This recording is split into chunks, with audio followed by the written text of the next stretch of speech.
I'm here. I'm alive. After my incredibly busy weekend, but I have returned. I have the caffeine that was thankfully given to me by Mossy in the form of gamer fuel. That's what it is. Hello everyone. Also preemptive, if things are a bit weird, I apologize. I am testing out new internet. It says it's okay so far, but we'll see how that goes. Where's my button? That button. I didn't do anything. You gave me peach rings, so I guess that counts, right? Right? Surely a champion of— yeah, I was totally, totally number one! Yeah! No, Key Energy, hello, good to see you over on the Twitch side, as well as, who do we have on the YouTubes? Miku, good to see you. Eki, Redacted, Berserker, Mossy, Raymond, Panda, Jesper. Yes, Jesper. Also, I saw on Discord you said that you said a funny thing. No, you said here in the YouTube chat that you said a funny thing, but it doesn't say the funny thing. It just says money. But thank you for the super chat, Jesper. I see no funny thing. Mossy, Nether. Hello, everyone. Good to see you guys. Ew, internet. I know. So they raised the price pretty exponentially. Ow! It worked! It worked! I fixed it! I fixed it just before stream. Woo! I'm so happy. Okay. What was I saying? You never brought my there were so many. I just assumed, you know, I gotta find the right one, Mossy. So you gotta give me some more time. They were all a little samey. None of them really felt for you. So maybe the next time, you know, I'm hopefully gonna be going to more. We'll see. Man, but yeah, I had a busy travel weekend. As the title says, I went to Evo, so I had a good amount of travel going on. And I did work most of it. They ended up needing a decent amount of extra help than what I was scheduled for, so I just volunteered to do it. So I actually didn't get to do as much as I kind of hoped to with like testing out games and stuff and what they had on the floor, but I did at least get to watch through the finals. But yeah, I ended up working like 5-6 more extra hours than I was scheduled for. Never has a steak to the noggin, but so welcome. I know! It makes me so happy. I've been so frustrated with it not working for so long. Did I get paid in Evo tokens? No, I get paid in money. Price wave. Yeah. Oh, yeah. That's what I was talking about, my internet. Yeah, so my internet is $180 a month now. So, that's like unaffordable. So, we are trying out a different internet through our phone company, because it is much cheaper. It might not be as good, but it's cheaper. So we're hoping that it'll be decent. So I'm testing out stream on it today. It's only on the stream PC, so if I do anything online on my gaming PC, it's not on it yet. This is like stress test day 1, as I figured it out. Because, yeah, this one's $35 instead of $180. So, if it works just fine, we're gonna probably switch to it. 180 to hell, I know. That's why it's like, that's why I cannot have this internet anymore. It's because, so we need a decent internet because Mama Elska, she either works half online, half at home, in the office, and then she does all the traveling work, so she has to have decent internet anyway for all the connections and meetings and stuff.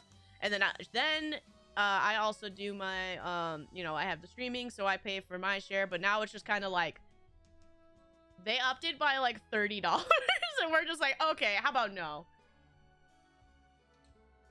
Yeah, and my internet's terrible. I got fiber gigabit now in the middle of nowhere for 70. Exactly, Berserker. So where I live is a like full-on monopoly by one company, so I don't even get a choice. So we're switching over to the 5G internets to see if it will be better, because at the very least, hopefully it'll be stable, even if it's not as consistent in like high quality, if that makes sense. Because the company we have for our normal internet, it goes out all the time. Half the time it doesn't work. We remember the fiasco when I first moved into this building, into my house, and like my internet just straight up didn't work. They had to fix all the wiring on the outside, and then it still didn't work, even though we had people come and like rip holes in our house to make sure it wasn't the wiring, brand new everything, and this internet still barely worked. It pisses me off.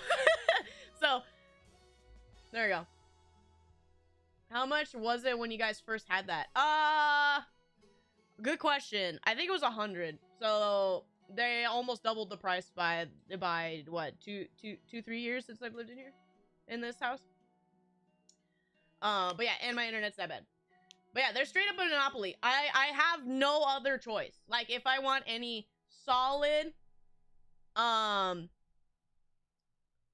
like wired internet, there are literally no other options in my area. As expensive Wi-Fi aside, how was your whatever you did this last stream? Oh yeah, we'll talk about it. I'm sorry. I have to complain.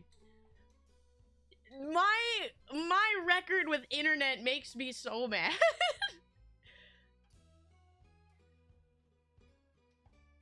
Sorry, what, my ears are bleeding. What bill you paid? Yeah, we don't worry about it. Don't worry about it. Don't worry about it. At the very least, because we don't own the house, we rent it, the wiring and stuff was not on us to pay for. And they cocks themselves came and fixed the outside wiring. But even then, it still doesn't work very well. 100 for internet sounds like a scam. Well, it is a scam when you have a monopoly in a small town area. So, yeah, it probably is. So we're gonna be trying out this internet for now. It seems to be just fine. I've only had one drop in this stream so far. I did do 5 minutes test before now. So it seems to be okay. I am a little worried because it is the 5G. I am worried about them throttling it later in like the month. So that is a worry, because I'm paying unlimited, but I am worried about like the throttling. So we'll see how that might go. I really wish I could stick around for Evo talk, but I've got something I need to go do. I might be back before stream ends, but enjoy your regard. Thank you, Miku! Do what you need to do. Don't worry. All my blabbering will probably be, you know, it's gonna be safe, so don't you worry. But still plenty of me to go around in the future. I got a burp. Time to pray that the internet works. I'm praying. I'm praying. Berserker, don't out me. Don't out me. I can't say names. Sophie! Sophie, what happened? Tell me. Tell me. What? What? You got a new dog. You went snowboarding. The raccoons are taking over your town. You got your second air break. Woo! What did you? Oh my goodness! It's shards still, right? What did you get? What did you choose? What did you choose? That's the real question here. It better not have been Horizons, because hers sucks. What? You did take a plunge before you arrived, like 10-second pause. I did. Yeah, that's what I thought. But it so far seems to be okay. Universal Karambit? Ah, okay, that's fair. That's fair, that's fair, that's fair. You know what's funny? I haven't played since those Universal Heirlooms were added. Apex makes me sad. maybe I'll reinstall it one of these days. I do miss the shooter dudes. I do miss playing, what is his name? I don't remember. The last time I, like, really played was when the new old guy came out with the extra holster. What the heck is his name? I'll remember. I'll remember. And Watson, of course. I love Watson. But also still upset about the Revenant redone. It's terrible and makes me sad. Terrible. He looks ugly and his kid's stupid. I'm upset. Don't worry. Got any better? monetization model, no. It's probably worse. In terms of their servers, it's supposedly supposed to be better because they did switch to Amazon servers like a year and a half ago. I don't know about balancing, except last I heard Ash is really overpowered right now. And Gun Dude, who I like. And which was funny, when he came out, he wasn't very good. I don't like solo killing though. Oh yeah, yeah.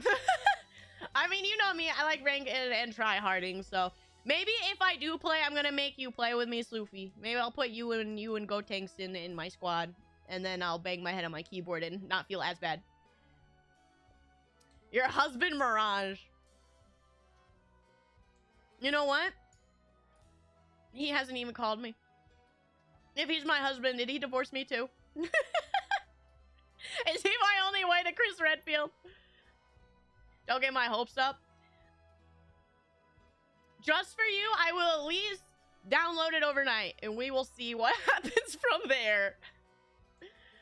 Mirage absolutely ghosting. Crazy Wife Alter. I do like Alter. Alter is, when she came out was when I last, like, tried decently. And I do like her a lot. I do like her a lot. She does require team coordination, which is why it was hard to play her, because everybody was dumb. Did he get all the guns in the divorce? He did! He took the entire bin! Yeah, that guy. I love playing Untitled Ugly Stupid Kid Random Guy. Yeah, that stinky guy. That stinky guy who sounds like Sonic. And Chris Redfield? Always a funny double up. But yeah, maybe I'll play stream again play on stream Apex again one of these days. But I'll at least download it. I did actually download it when the bow and arrow guy came out, and then I immediately uninstalled it again because like, yeah, I can't get myself to play it. We'll see. It's gonna be funny though watching how bad I've gotten at the game though. Alright, so Evo. I sadly don't have as much to talk about this year because I was just so busy working. But because I was working, I did get to see and talk to a lot of players. I think the main player that I interacted with the most was Fenrich. He was in one of my later pools for Blaze Blue, however people like to say it. And that was pretty cool. He mainly was talking to me about problems with his stick, but because I don't know why. He just had like a malfunctioning issue, and he was like, "Can I borrow somebody's stick?" And I'm like, "Yes, I'll go hunt for you a stick. I will find you one." But yeah, I was busy mainly working the whole time. I did not even get to like. I wanted to try the Invincible fighting game. I didn't get a chance to do that, and I didn't get a chance to play Tokon, which I didn't feel too bad about because the Tokon announced that they're gonna have the beta next month, so I'm not really worried about that. Also, my chat's not working on one computer. How is the what? How the computer that's using my original internet is not working, but the internet on my new one is working fine. Oh my god. What's happening? Hello? YouTube? No, is it my internet? Restore this tab. Oh my. What happened? What happened? There it goes. That was strange. My YouTube crashed, I guess. Hopefully the stream itself didn't crash. You didn't see Salvador Ganacci? I did not. And if you're talking about Maximilian being dressed as him, I did not see him. I saw plenty of other people though, you know, the usuals walking around. I didn't really get to talk to anybody. Else like in a long sense, obviously I did most of my brackets were Blaze Blue, so I did get to see some of the classic players there. Especially because I did later brackets, so I knew, like I think like 4 of the players that were in top 8 were in my last bracket, so, you know, hung out with the top dogs over there. I did not get to watch the Rev 2 finals or the Mortal Kombat finals because they were while I was working, so I wouldn't mind maybe doing watch-alongs with that if you guys want. But I did get to watch, I finally went into the arena when Fatal Fury was about halfway through, so I did get to see that fun last match with everyone, with Goichi and whatnot. I can only imagine Brie's streaming setup as a Rube Goldberg device built with springs and gears. Don't forget the spit, the glue, the duct tape, and the hopes and dreams. You know, you gotta put every little bit in there. You didn't bring anything back. I did bring stuff back. I did get a couple of things from the artist alley for people that I thought was cool, which was nice. I did not get to actually play Vi in 2XKO. I have to remember the name of it. It's such a bad name. I can't get over it. It's such a bad name. But I did get their pamphlet, so I do have her move list, which I could grab. Let me grab it.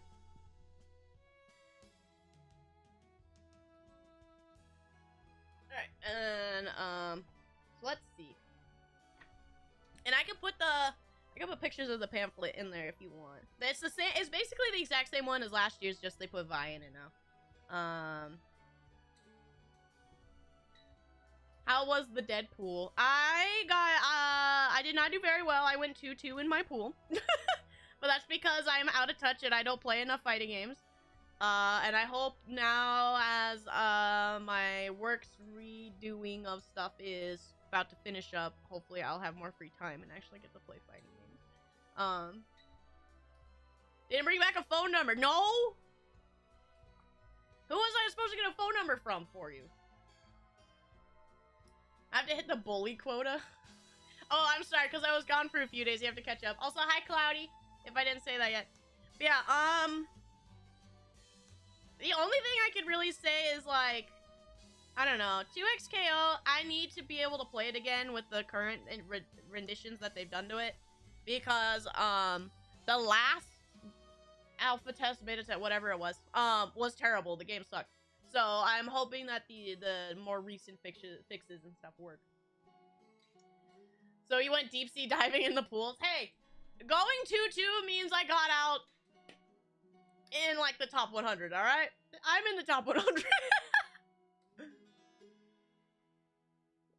I did not play in a main game. I didn't play in Street Fighter. I didn't play in Tekken. I didn't play in Mortal Kombat and all that. I just did side tournaments. Because I was mainly working, like I said. Also, I hate how long Tekken takes sometimes. I had to do a Tekken bracket, and man, every single time I'd be like, where are you? It's the next match. I know it takes 10 minutes, and you probably, like, went to the bathroom. Please come back. I went, like, 20 minutes over in my bracket because people just kept disappearing. Because it was, like, it was round 2 of pools, so it was when skill levels were starting to catch up on people, right? So people were a bit more even, so it started going like 2-1s a lot. So it took forever. You need to recreate. I can't. My movement is limited for now. Maybe one day when I am have a better camera and have full motion. One of these days.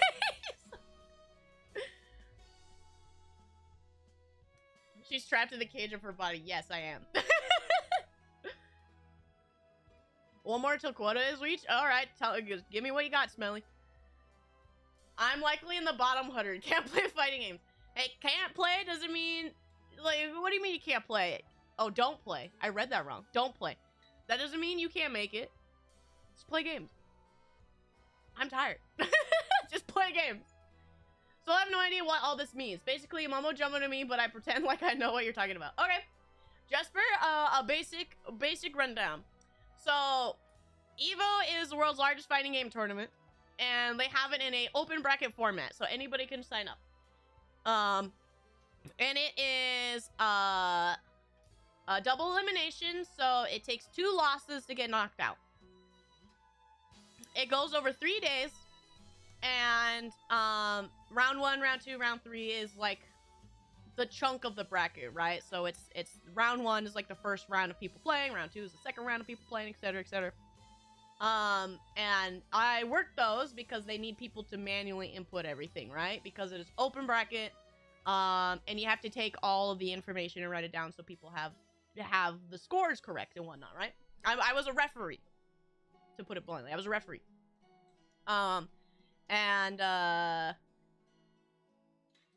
I did it for multiple games, and there were a main set of games and there were side set of games. There was an infinite amount of total of games. There was even a tournament for Beyblades that people were running. So there was literally anything possible there. Because I guess Beyblades count as fighting, but yeah. I watched Ricky play Warhammer at one of those. There was a Warhammer thing there? Maybe it was like one of those actually brought tabletop or something there, but I didn't see any Warhammer this year. Sir, in my library of unplayed games, I lament the lack of games in Boot Room World Backup. Hey, if you have your go-to, like, old reliable, that's completely fine, you know? Don't let anybody take that away from you. Physical Beyblades, yes. There was a tournament you could sign up for physical Beyblades. Yes, you had to bring your own. I would 100% abuse my power. I wouldn't say I abused it, but I do it. I am a pretty strict ref, I guess. So maybe I am kind of a lame-o. Ah, my head! I was late on the mix, dude. I did not block that. But yeah, I'm always like, no drinks on the counter. You will spill and break my PS5. Don't do that. You pause the game, you lose. You know, I'm very strict on it. Some people are a bit more lenient on the earlier brackets because they'll just be like, oh, you know, people trying to just have fun and they'll go 0-2 anyway. So, you know, keep playing, whatever. But I'm like, oh, I saw you pause. That sucks, bro. Lose a round. You know. I do my job to the T. Talking about 2 kinds of old videos. They were both held in Vegas at the Rio Hotel. Ah, well, I've only seen, I think, Bricky's lore videos, so I'll have to investigate more of what he's done. I did get some fighting in. I did get a decent amount of extra sets in outside of my tournament run, but not very much because, like I said, I was mostly working. Ever since I built my PC, I was hyped to play whatever now, but I just stare at the games I can't download since my friend added me to his family group and just go to YouTube, which is annoying. Ezekiel, I completely understand that feeling.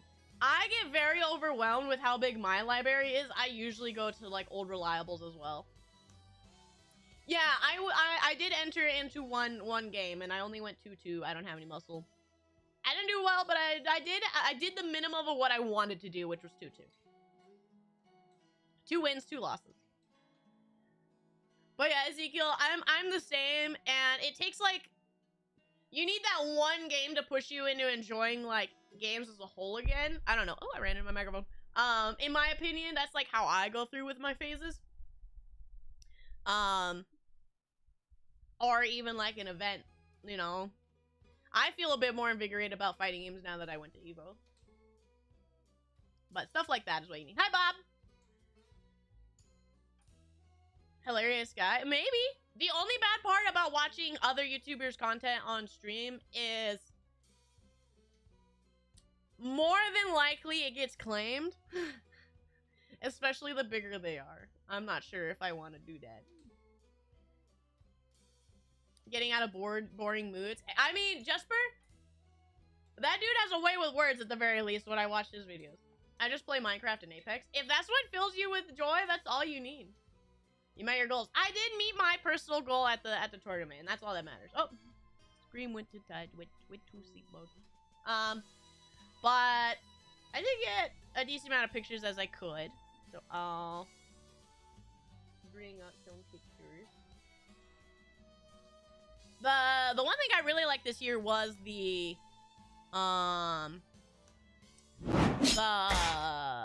museum was way better this year, and I liked it a lot. Anyway, here's me. I went to Evo. By sitting on the mountain of Steam games, I've digged into the emulation mountain more. Eki, I kind of agree with that.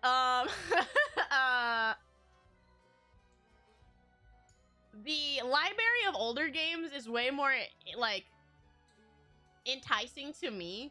So I completely understand the emulation want more. They gotta talk about her enjoying life. I do like enjoying life. Can't believe you took an actual photo of yourself there. I know, right? I had to ask you. So there were two. I was trying to get like, a picture by holding it on like my my tripod, right? And these two nice dudes were like, dude, you seem like you're struggling. Here, I'll take it for you, and they did. So nice guys. I realized however much money I spent, I had better get that money. I agree, Massive Legend. I agree. Project Justice stream went. I got no idea. There's a lot of things I want to do. Get official, but that's true. I can ask him. Looking awesome. Thank you. I know I'm so stunning, aren't I? But yeah. So we'll take a look at some of the pictures of the venue and stuff. I know I'm almost touching the ceiling because I was there. But yeah, they did a really good job at the museum this year, which was really nice. They really like did what they could for like the throwback and stuff here. I really liked it. All these old CRTs and stuff. And they had like little quotes and stuff, and they we'll see it in a second, but they had like little sections for you to read more about like what they deem as like the new character or the protagonist of game series around the corner. And they also had a setup on a CRT for Third Strike where you could attempt to do Moment 37 yourself, which was really, really cute. And I'm glad that they put way more effort into the museum this year. You're not in that photo. I know. I want them. I know. I wish I could at least have one of these. They're so cool.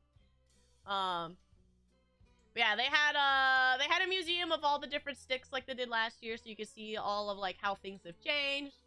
All like the unique ones. So this is the 3D printed one that's for ergonomics. You rest your hand kind of in those grooves and stuff. It's very interesting. It's like your thumbs on those grooves. I forget. I forget his name. He's Alex Myers or something like that. He's I only remember him as a Cammy player, but he uses this because he has like terrible like broken wrists. But he uses those. This one was interesting because it has the D-pad, but yeah, the normal buttons. This is a thing that people do. I don't know if anybody's ever seen it when it comes to FPSs for sure. A lot of FPS players do the movement with keyboard, but shooting with controller, or sometimes the other way around. It's very interesting that people are very finicky about these things. Lag spike, am I back? Hello, hello, hello? Hello, hello?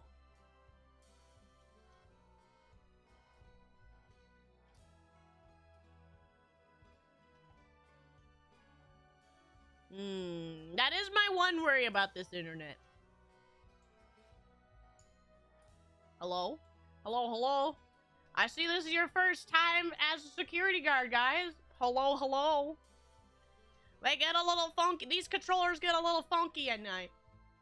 Audio? My actual audio? Am I still moving around? We still seeing things?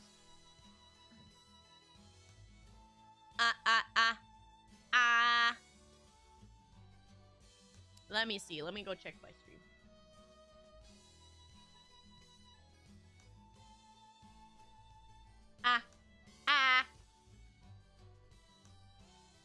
Whoa! It seems like okay. Just the audio. Weird. Sorry about any issues, guys. What's the audio issue?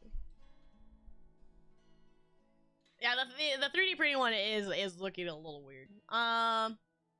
So this was a line above most of the areas. They had art of all the different games, and celebration of it. We got Virtua Fighter 5. We got Street Fighter versus SNK. I think this is the one that they did for. Is this the one that they did for the remaster ones? Original Tekken. Then we got King of Fighters 96 over there.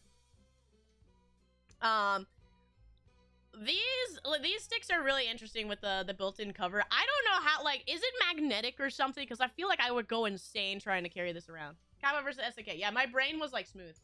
Also, so this is the Razor Kitsune, right? I hate that thing. There are people who stand by the Razor Kitsune and they're like, "Oh, it's perfect. It's portable." You know, Razor, they're like, "I like the RGB, whatever. It's nice." I hate it. I think it has one of the worst feeling controllers out there on the market, in my opinion. As a leverless user, I hate this thing. Has Razer ever done a good product? I think the only thing they make that I personally like is their headsets. And that's about it. Their mice always break. And I don't know about their keyboards, but Mama Elska likes them. Mama Elska's a Razer stan. Her mouse, her keyboard, her mouse pad, her speakers are all Razer. But I think it could be the innocence of Mama and liking RGB and pretty colors, so that could be it. Yeah, I hate their mice.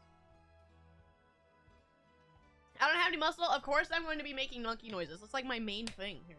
I make the best monkey noises. Just saying, I do. I do think the Razer logo at least is cool.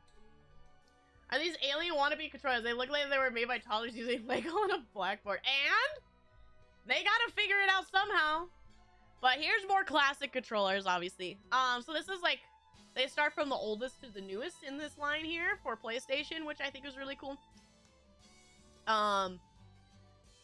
Obviously it's saying starting from this era.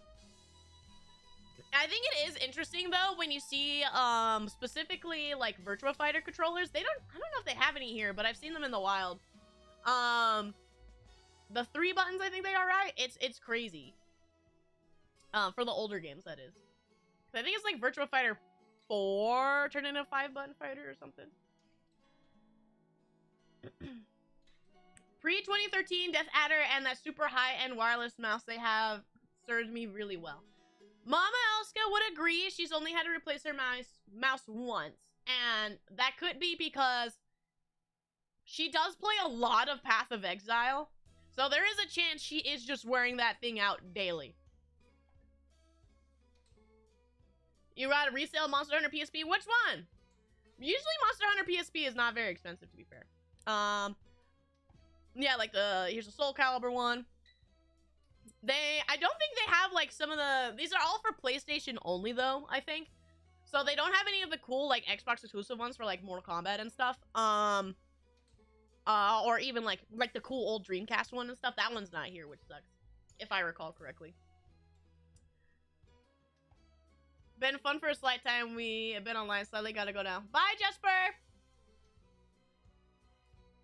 These ones are cool. I forget who makes these, but these are the ones I think that you could put like a strap to have on your shoulder. Very nice.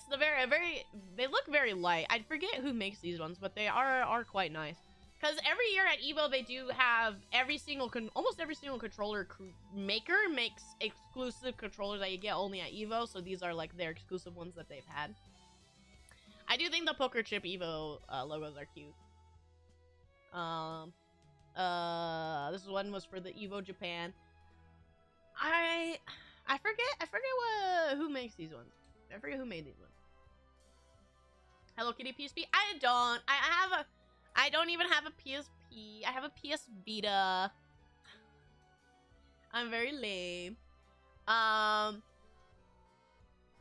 These ones are the ones where you start to actually see them on like a daily basis if you were to go anywhere, like specifically here, because this is Street Fighter 5, the Shadowloo edition. They also had the Madcast one specifically. They also had the I forget which one. What is this? The second one? I don't know. This is the one that also has the notorious like Chun-Li one and stuff that came out with Street Fighter 5. That's when you start to see like way more sticks. Current days pop up is about here. And they have like the one that's for Street Fighter 6, and then I think this is the Dragon. This is a new one that just came out. I think that was a new one that just came out. So yeah, as you can see, these ones have like the little shoulder hook. I wish they had more things like that. Also, I don't know if people know this about controllers, but I think specifically, mainly, its hitbox has a patent on the layout that they for their buttons. So the reason why you can see some buttons be not angled inward like you would expect on some leverless is because they are trying to avoid hitbox trying to murder them. And you can see more controllers brought to Evo. This one was a new one. I'm really interested in their product. So this one, it was called the Octopus. This one down here in the blue. They had a bunch of different colors, but I'm mainly interested in it because it works on every single almost every single retro console, as well as like PS5 and stuff and PC. And that little block right there in the middle of it is here, I'll zoom in. This little block is actually a VMU. So for the Dreamcast, there is a VMU, and not only is it like a single VMU, right? It actually has, I think, like 10 pages. So I think that's the equivalent of like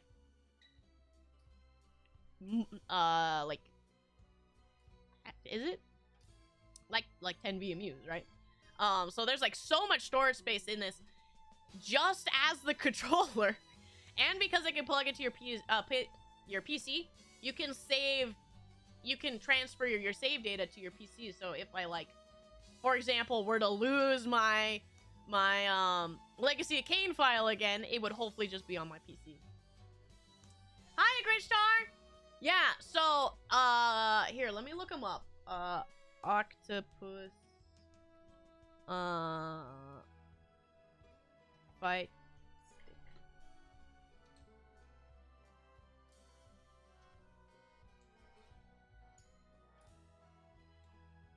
And they're really, really nice too.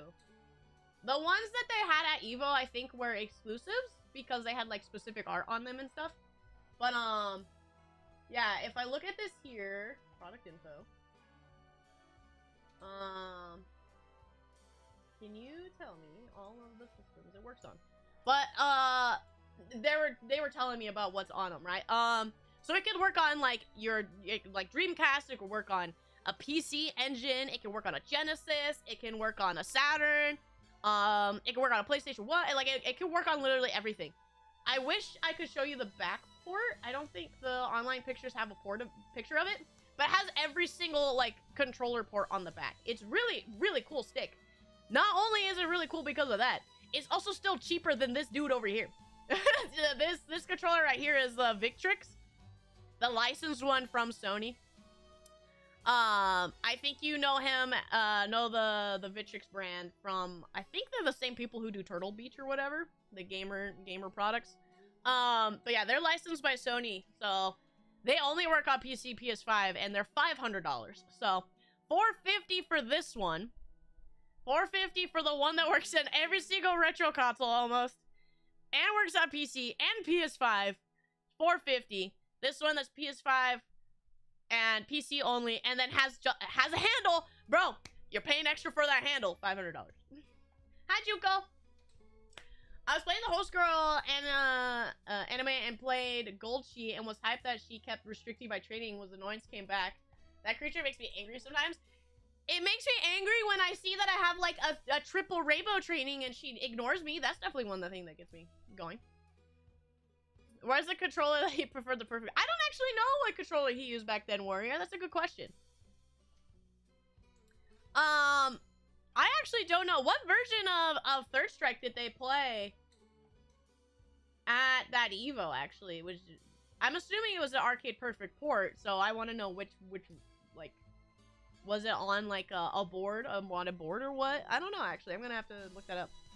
Junko, hello darlings, hello Brianna, welcome back. How are you doing? I'm doing quite well. I'm talking about my favorite thing in the world, which is fighting games. Curious how fight sticks like these become. The quality seems ridiculously high compared to any other gaming peripheral.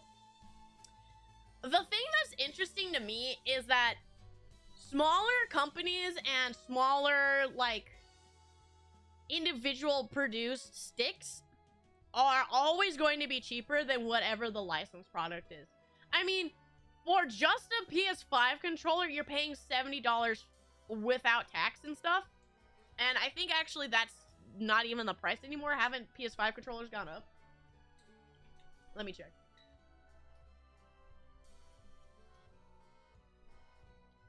No, they're still 75. But like, to get something so much better in quality and convenience for such a cheaper price is crazy to me. Like, the only other product that I think is a little overpriced for what it is maybe the snack box. But it's still like unique in its own way and customizable in its own way that I understand it, as well as the portability of the smaller pieces because it's such a small controller. Kind of makes more sense to me. But then you look over and like if you were to go on Amazon right now and you want a controller for fighting games, the biggest one right now is the Hot, and that one, the cheapest one is $50, right? The only problem is that it doesn't work natively on a PS5, but you can also pay the extra $40 to get the Brook adapter. So then it's like your cheapest is still a $90 controller, still all like about the same, like barely a little bit more than it was for a PS5 controller, right? And even then, if you want just like the bigger controller, it's like $10 more, right? Because $50 for the small one, so $10 more, and then you get the big one, right? It's like, it's kind of crazy how accessible the controllers for fighting games are right now. Because not only that, if you want to build your own, it's also super cheap. Buttons and the wiring and stuff are all really cheap. The most expensive piece, if you want to build a controller, is the board. Which for the brick board right now, if you want the universal fight board, which works on everything, it's $80, right? So I would say your own personal, built your own from scratch would maybe be $150, right? And 90% of that is the Brook board. But if you don't care about the universal board and you just wanted to work on your PC and you don't plan on going anywhere, it's $30 for the normal one. So even then, building your own is still cheaper. It's crazy. It's crazy. So it's such an accessible piece these days, in my opinion. Too much money. Hey, there's still I still see people going in and playing on keyboard, and there are plenty of people who come in and play on keyboard. Like, and you can still play on pad. I still see people playing on PS1 controllers. There was a dude there playing on Donkey Kong bongos. Like, anything is possible because it's such a specific, simple need, right? You just need directions and at minimum like 6 buttons, right? So it's like, it's one of the easiest things you can make. Mostly been focusing on Rise Shower. And Grid Shower, I commend you for that, because Rise Shower, I heard, is very, very hard to raise. I sadly don't have her yet. I have a Kwamba Obsidian that I've been beating the crap out of for years. Still works fine. Exactly, Eki. And it's like, like, when I was saying, like, these sticks that you see back here, people are still using these. 2013. This one right here. I still see it in the wild. I mainly actually see mostly people bringing in customs that they make now, because that's part of, like, the culture is that we make our own, which is, for example, I have made my own. One of these days I'll share it with you guys. No, you know what? I'll share it with you guys after stream. You'll make fun of me.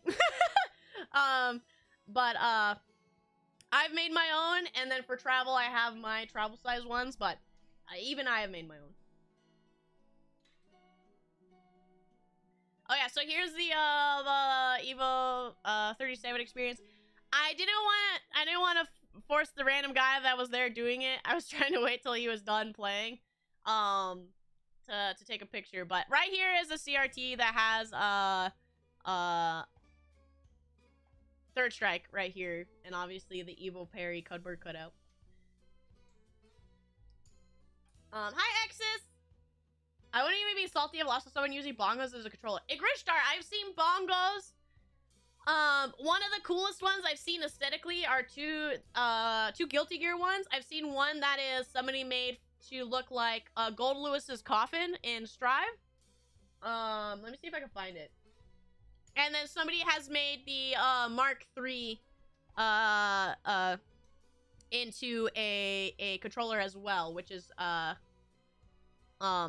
Soul Bad Guy's sword gun thing. Gold Lewis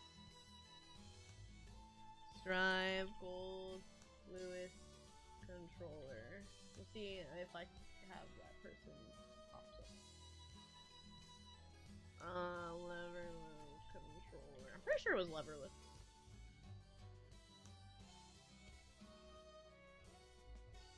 No, not AI mode. Man, I might not be able to find him.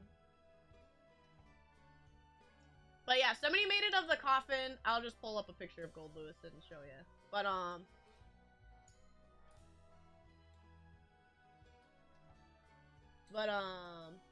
we go. This guy right here. So somebody made this into a custom controller where I think the bottom is his buttons and then it comes apart into two, so he can ergonomic it and carry it around. And then Soul Bad Guy.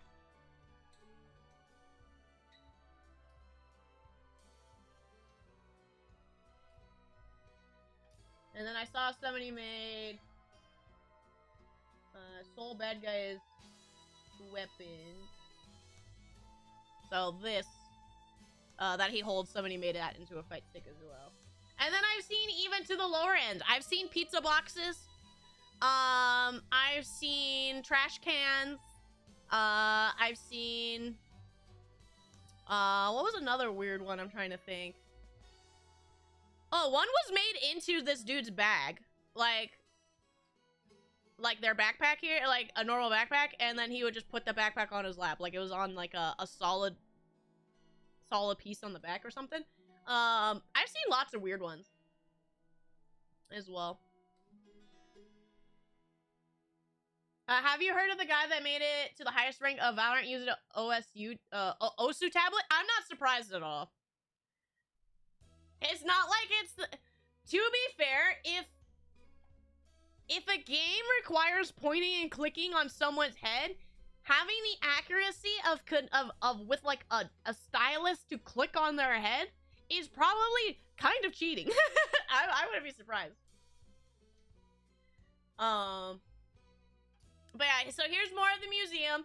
So they were trying to make it so it's like, they either had the star of their game or the newest character of their game. So, like, you can see all of the, Shiniko, I think is his name, art. And then for the Tekken, part of the museum, they were showing off Reina. Talking about who she is and some of her origins. The Ryu angle is very sus. Where is he? Where's Ryu? I'm going to play DMC 3 this time. I'm playing as Virgil. Oh, heck yeah, man, you're really going backwards all the way. What games would you like to play on stream? More fighting games, that's definitely for sure. Does it have a particular flag boy on it? I wish. No. Shiniko, yeah. Reina doesn't have the hair of the collab.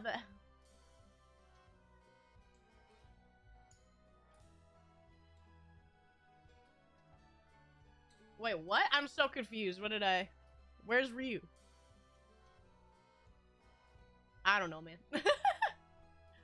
But yeah, so it gives you like a history of the artists too, because there are two featured artists. One was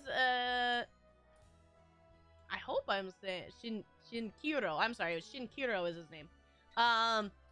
He was there and doing like autographs and stuff, but I had no time. But I did get these really cool, they're handing out postcards, like actual postcards that have like the stamp area and stuff on them. Actual postcards that they made, which is really nice. I'll see if I can find that in my bag. But yeah, so like this was like newest character as well outside of like flagship character, right? So like they were showing off Sagat history because Sagat came out today, yesterday? I don't remember. Is my YouTube chat breaking again? It might be. There we go. I'm gonna reload my YouTube again. Tiger! Sagat so hunched so much. Or too much. He's getting old, man. He's melting. Yeah, my YouTube like broke. Alright, I hope I'm reading my chat off of my OBS. So if YouTube continues to be broken, I'm sorry, and if I missed something. I have already seen people doing like the classic things with Sagat, you know, they're just fireball, fireball, fireball. Fireball, fireball. Oh, they jumped! DP. Fireball, fireball. He does kind of look like a One Piece character, you're not wrong. I'm not really a big fan of how Sagat looks, as well as, he's being... I don't know if he has some uniqueness to him that will make him cooler, but I have watched gameplay of him, of some of the pros when he came out, and I was already immediately bored. I genuinely do think,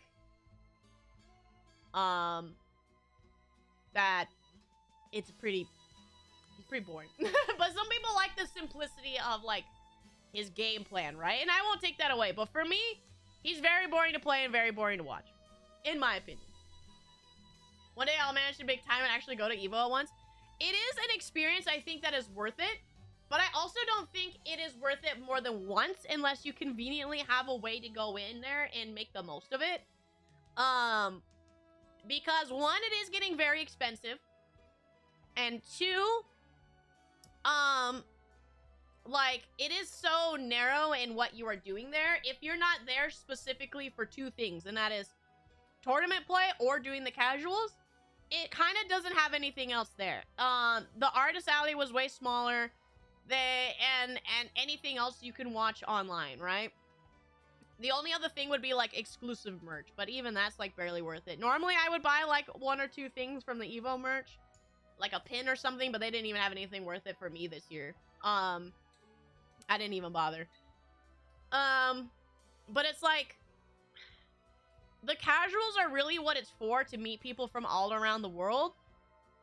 And if you're willing to spend $300 just to walk through the door for that, then, and that's worth it to you, then yeah, go for it. But if that's too much, then it's really hard to convince people to go. Already, like, this had 2,000 less entrances than last year, because things are just getting so expensive. And I say that specifically, about Evo, because if you wanted to come to the US for a fighting game tournament specifically, Evo has the name and the, recognition for the US one specifically, but they are starting to have, like, Japan and France and Singapore all coming out that you can just go to instead. I actually would say if you're in it to watch higher level gameplay, Japan is probably the one you should go to instead, as well as Japan itself is cheaper to go to. If you're out of state, of course. Out of the States. Because it's becoming a universal tournament, right? And they're probably gonna make it try to be like more World Warrior series and stuff can be more accessible. If you were to come to the States, I would say come for the other smaller tournaments that are still majors, right? So like Frosty Fausting, CEO, Combo Breaker, Texas Showdown, whatever, are, in my opinion, way more worth it. Because one, cheaper, two, the very specific competition is usually there, right? You'll get the main pros of out-of-state, visitors, and then you'll have the US pros. But the main thing is, all of them have a main game that's different from Evo. Evo is specifically usually gonna be the main three, which is, 3.5, which is, Tekken, Street Fighter, and, Guilty Gear mentioning Mortal Kombat.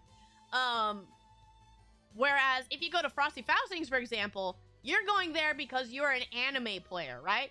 You are going there because you're there to play not just like Guilty Gear Strive. You're going there because you're playing Rev 2. You're playing Plus R. You're playing XX if you want to. You know, it's huge Guilty Gear scene there, and then you could go into all the other anime games and more classic fighting games there, right? So if you're a Third Strike player, you would probably want to go there, right? If you're a Vampire Savior player, you want to go there. And then there's, say, CO Otaku, right? You would want to go that one specifically because that one is a even broader range of anime player. You're a Melty Blood player. You're an Under Night player, right? You want to go to that one because that is your scene there. And Evo is so broad that you can find a little bit of everyone, but you're not going to find as much as the dedication to that game if you play it. Because all of the games are alive, right? No matter what it is. You want to play a Sailor Moon on the SNES, whatever. It's still there, but you need to go to specific places. So Evo is if you are like dedicated Street Fighter player, if you're a dedicated Tekken player, if you're dedicated kind of for Strive, and Mortal Kombat player. The rest of them, you need to go to other places for because the scene is not really there. Like, I'm trying to get into like Rev 2 and Plus R, and they had setups there, but it was small, and all the players that I would want to play aren't there. There were plenty of players that I could see online, but that's just because they're conveniently local or in an area that they can come. You know, they're a cheaper flight away than they would be on like the East Coast, right? But if I want to play the pros, right, I have to go to like Frosties, right? So, kind of DMC in the future. I will definitely be playing more Devil May Cry in the future. I've already played 1, so we're probably gonna play 2 at some point. Water. Hi, Lord Peace. Anyway, kind of surprising they haven't tried to expand it more, but I guess it's better to stick to the one thing than try to end up overextended. Yeah, that's the one thing that I hope at the very least Evo continues to stay, like, solid on. Is the, like, doesn't go too far from the focus of fighting games. Like, I want to have more things for casuals to do, or people who are just watchers, but I don't want them to take away from the main draw of the games, and that's just playing other people, right? Yeah, but you are going to go once in your life. Yeah, I would say still go to Evo at least once, but I'm saying, like, past going more than once for that one-time experience is not really worth it, I think, for anyone, unless you're conveniently in the West Coast, in my opinion. If you don't have, like, super disposable income, because it's just so expensive. And the draw there isn't as specific for people who aren't into the, like, the main 3 games, right? Are you going to use it to go to Combo Breaker or to Evo? I'm gonna be honest. I kind of like the ones in Chicago better. For the experience itself, Evo is amazing for one time, but if you do it over and over again like I do, it's a no-brainer. Very similar experience usually. But if I go to Combo Breaker, they're crazy over there. You go to Frosty, they're crazy. That is because it is so, like, you sneeze and they go, "Are you a Guilty Gear player?"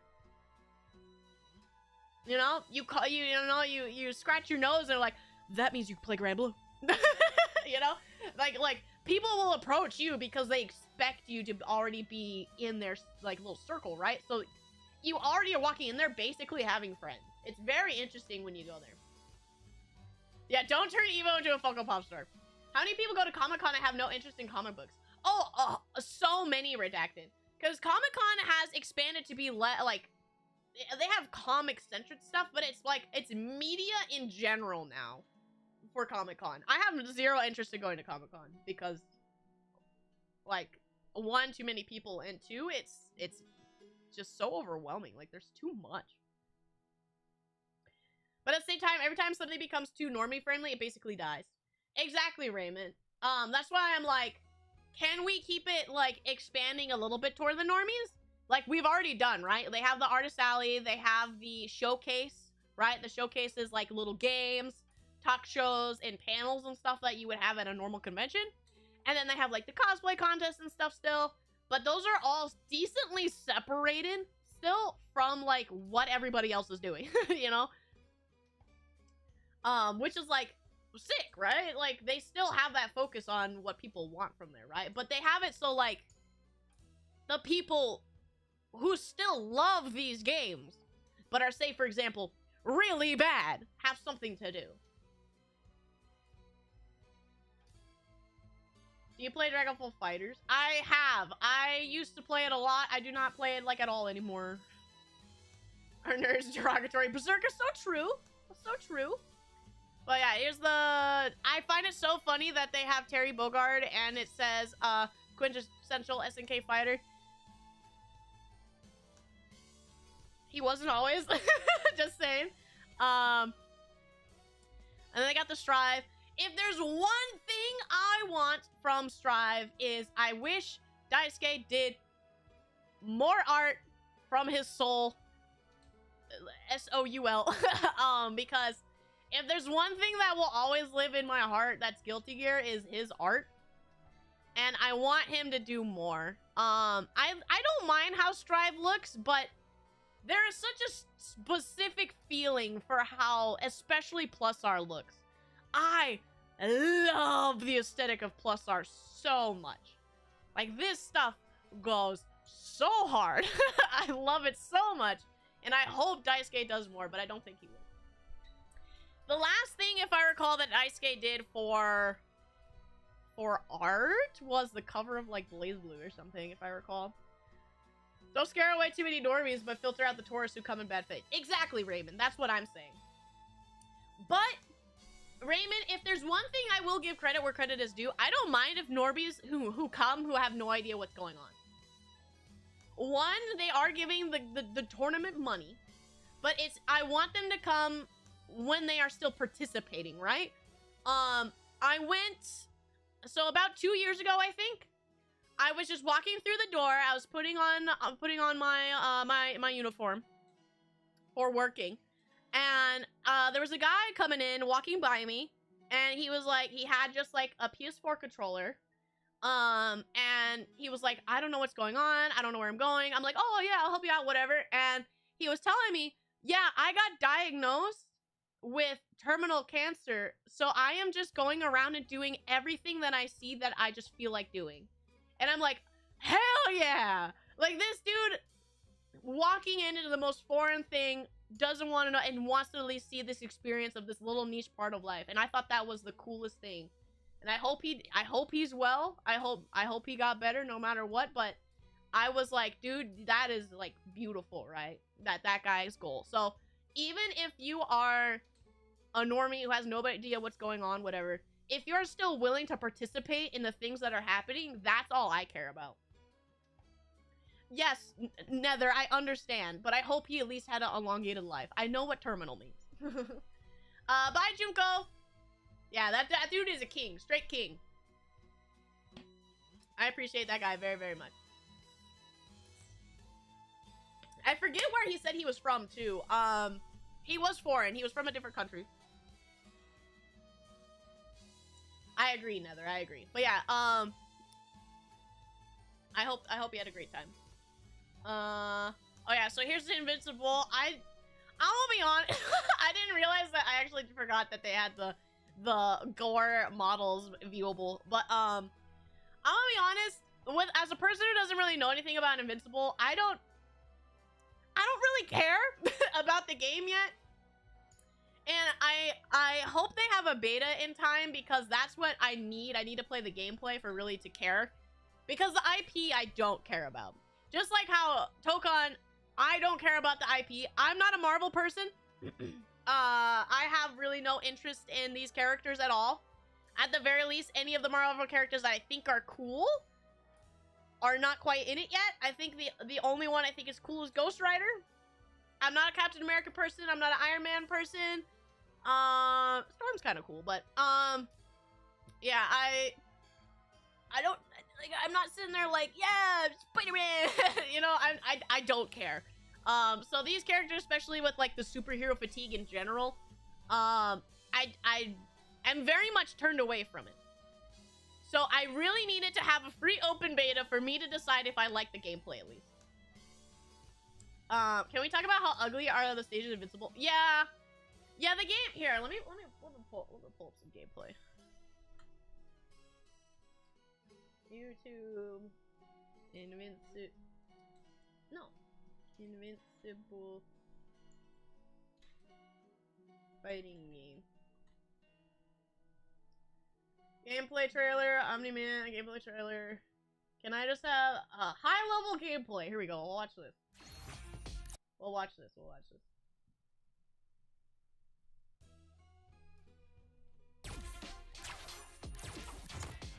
I'm more of a Riddler, alright.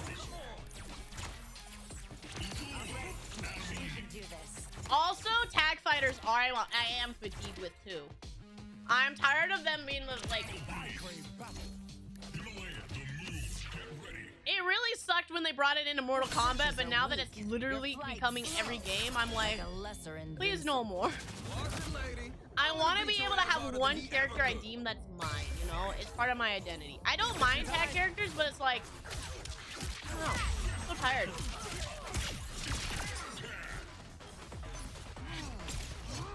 Yeah, 3-person tag fighter. Like, I'm surprised there's that enough characters in Invincible to be three-person tag fighter, but you know, it shows what I know about the IP. Oh, my background music's still on. Sorry. Ready to bleed? Like, it doesn't look bad, but it doesn't look like satisfying, you know? And the UI is really ugly. It very much gives me 2XKO vibes, which is also very ugly. 2XKO has some of the worst gosh dang UI I've ever seen. Ugly wise. It tells the information just fine, but it's ugly. Did I pick just for the abs and pecs? Of course I've taken so many abs and pecs. You think you don't know me? Ready to bleed?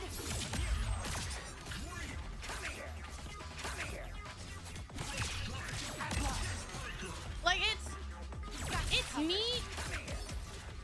Like, the gameplay. But I don't know. No surviving this. I am very picky at this point because it feels like everything's being turned into a fighting game now.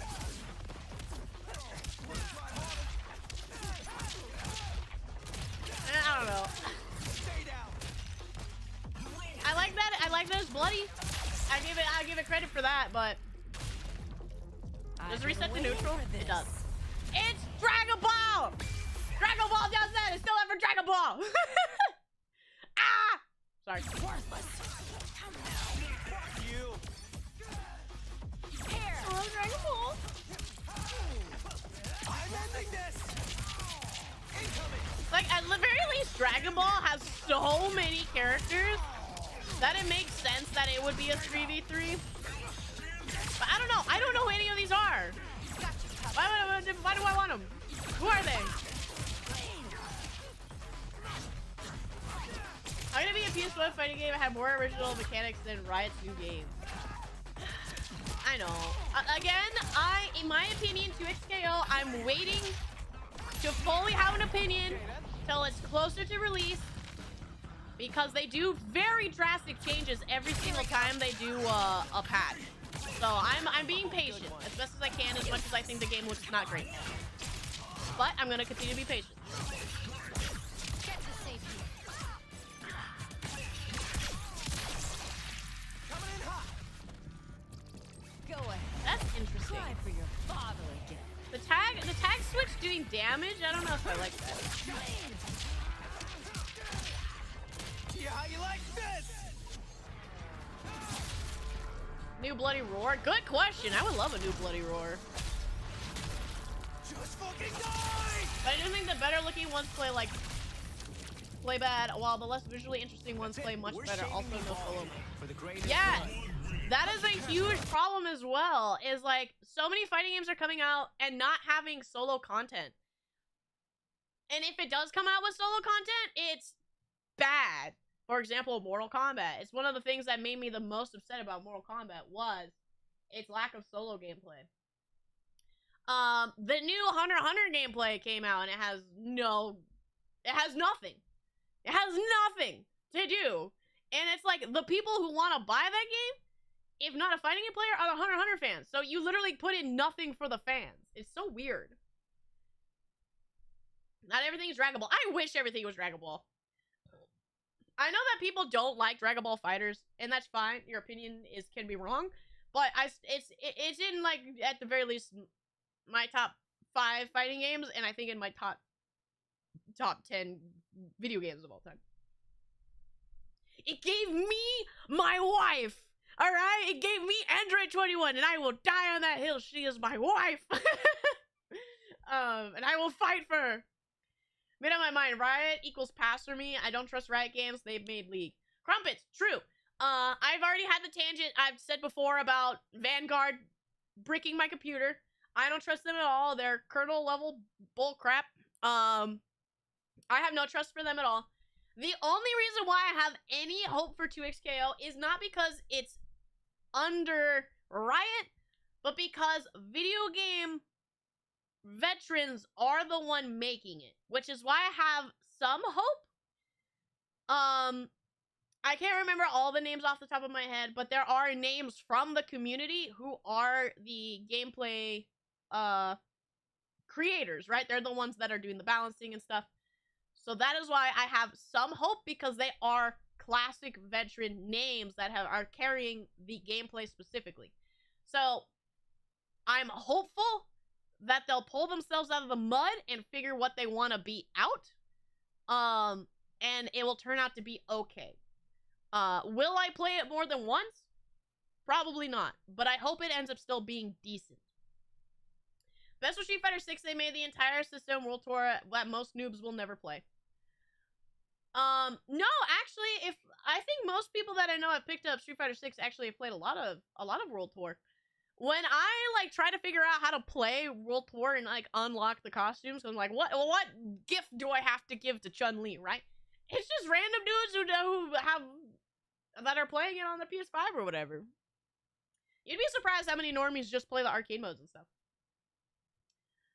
World Tour is honestly one of the best fighting game tutorials I've ever seen, to be honest. I agree, Redacted. It gives you everything. And then it rewards you for figuring out how to do things in the game, right? It gives you health boosts, power boosts, money, costume unlocks, right? For completing small challenges within it.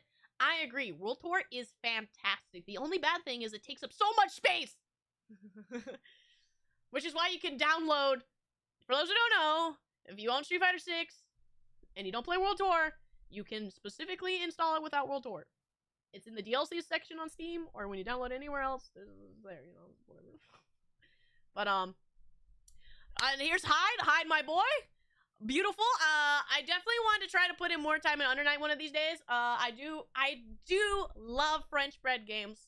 I don't care what people say. I think they are incredible games. I do like Under Night way more than Melty Blood. And I think it has such unique character design, like flow of combat, and it is so anime that it can kind of hurt your brain sometimes. But once you figure out the systems, it is very, very enjoyable, and I do really like Under Night, and especially with Under Night 2. I actually have not played Under Night 2. I did play a good amount of Byakuya in Under Night 1, but I have not gotten around to play 2 yet, so I do want to put in the time in 2. But I do really, really like Under Night, and I think it's a fantastic game. It has one of the best fighting game soundtracks out there, by the way. If you end up ever, like, watching especially a random fighting game YouTube video, there's a good chance they're using the Under Night soundtrack because it is so good. Even I did in my YouTube video. Grand Blue player. I have seen the new Grand Blue guy. He looks like fun. I don't think I'll play him, actually. The last time I played Grand Blue, I was playing Versusia. I will probably continue to play her if I pick up Grand Blue for a decent amount of time. Which I was very, very happy that she had her board here in the museum. I love her design. I love her very, very much, and I think she's a lot of fun. The new guy does look like fun, but I don't think he's entirely for me. Maybe just the character itself. Grand Blue, Rising versus Rising. Here, let's take a look at. Let's take a look at him. Let's take a look at him. I do think he's funny though. The factor that he makes people bounce around the entire screen is very, very enjoyable. Also, if you like the horse game, you should play this game because it's a fighting game made by the horse game people. That's all I'm saying. Vermilion coming through. Oh no, he's in English. At you. But yeah, he's very hot. I can't deny that. He's very, very hot. But I don't think I wanna. I don't think I really wanna play him. But that move is so funny to me. Delightful. Good, good. Bonk. Now we're talking. Hope you like your finishers. Well done. But he does look really, really fun. I don't think he's enough for me to Who wants seconds? fully commit to, because he looks like he might be a little. I need to play him. I can't really decide, but he looks like he might be on the slower side. In terms of movement. With no. But I don't know Grand Blue as well as I wish I did, so I'm gonna have to give him. Now serving. He looks like the the slower but heavier damage guy, so I'll have to give him a try. Side games, really now? Yes.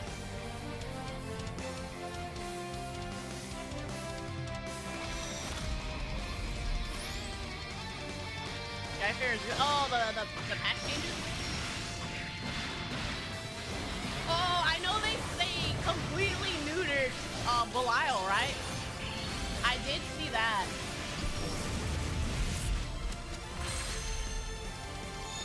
EX character. I think they dabble in non-gacha property. Shadowless is gacha. Yeah, they also made the Grand Blue. They made the Grand Blue RPG as well, like the normal $60 RPG game. Relink or whatever. I've heard tell that Auguste is home to many a delicacy. But to bring me a shark. Stop being hot. That's not fair. How curious! Ursula's not an ingredient. Oh my god, to his be cooked. girlfriend. She's family. Could this be my chance to get rid of her? Finally, I'll have Meg all to myself. Mari, help me. What? Convince him.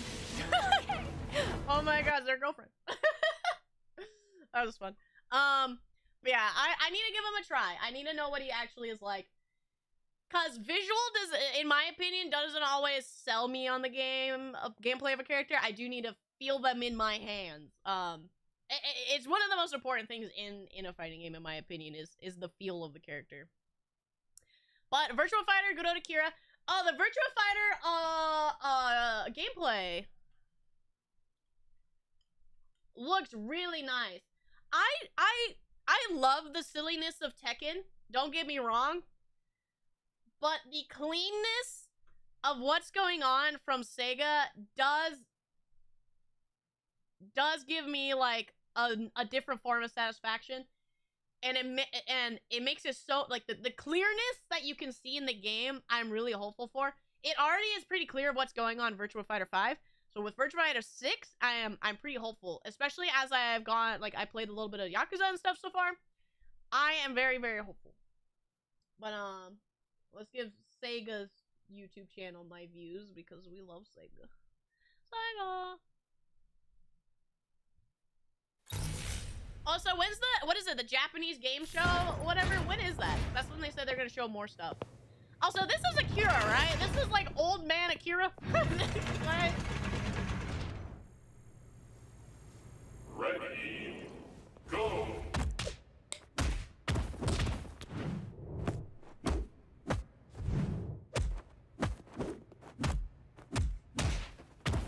Like, I know what's happening, and that's why, like, I like it. Because I understand, right?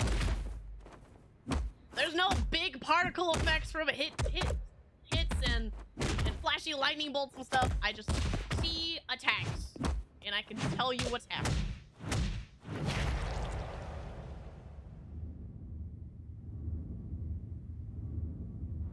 juggling too, yeah. He's dead! Oh no, the guy! Tokyo Game Show, yeah, Tokyo Game Show. So I don't know when that is. I'm gonna have to look that up when that is. Horse Girls showed up in Shadowverse, the card game they make. Yeah, I wanna investigate that. Somehow I doubt they'll make it into Grand Blue. That's not true. Redacted in the I think it's in the Grand Blue relink, their RPG. I think the intro dance, the Umapoi, that dance is an emote in that game. So they still fit it in there somehow. We'll see. If the pipeline of gacha games tells me anything of online paid games, whatever, maybe a horse game fighting game in the future. If it happened to Dungeon Fighter, if it happened to Grand Blue, I could be hopeful. I would love to fight as a horse. I'm sure it never will happen, but does make me happy to see these gacha devs branch into other genres, like how Shift Up made Stellar Blade after the success of Nike. Oh, I didn't know that's who made it, actually. That's actually really, really interesting. Also, Saiga's Picture Division absolutely goated too. Yes! I have started watching the Uma Musume anime, and I have seen clips of, like, the movies and stuff. I'm trying not to spoil myself. But I have been watching it and seeing, like, the difference in how much they've grown in just a few years is pretty immaculate. So I'm very excited to see their history of it. Maybe eventually even watch the Grand Blue anime, we'll see, but because I do like Grand Blue. The universe, I think, is very, very interesting. So I do want to indulge in the story of Grand Blue a little bit more at some point. Them fighting herds.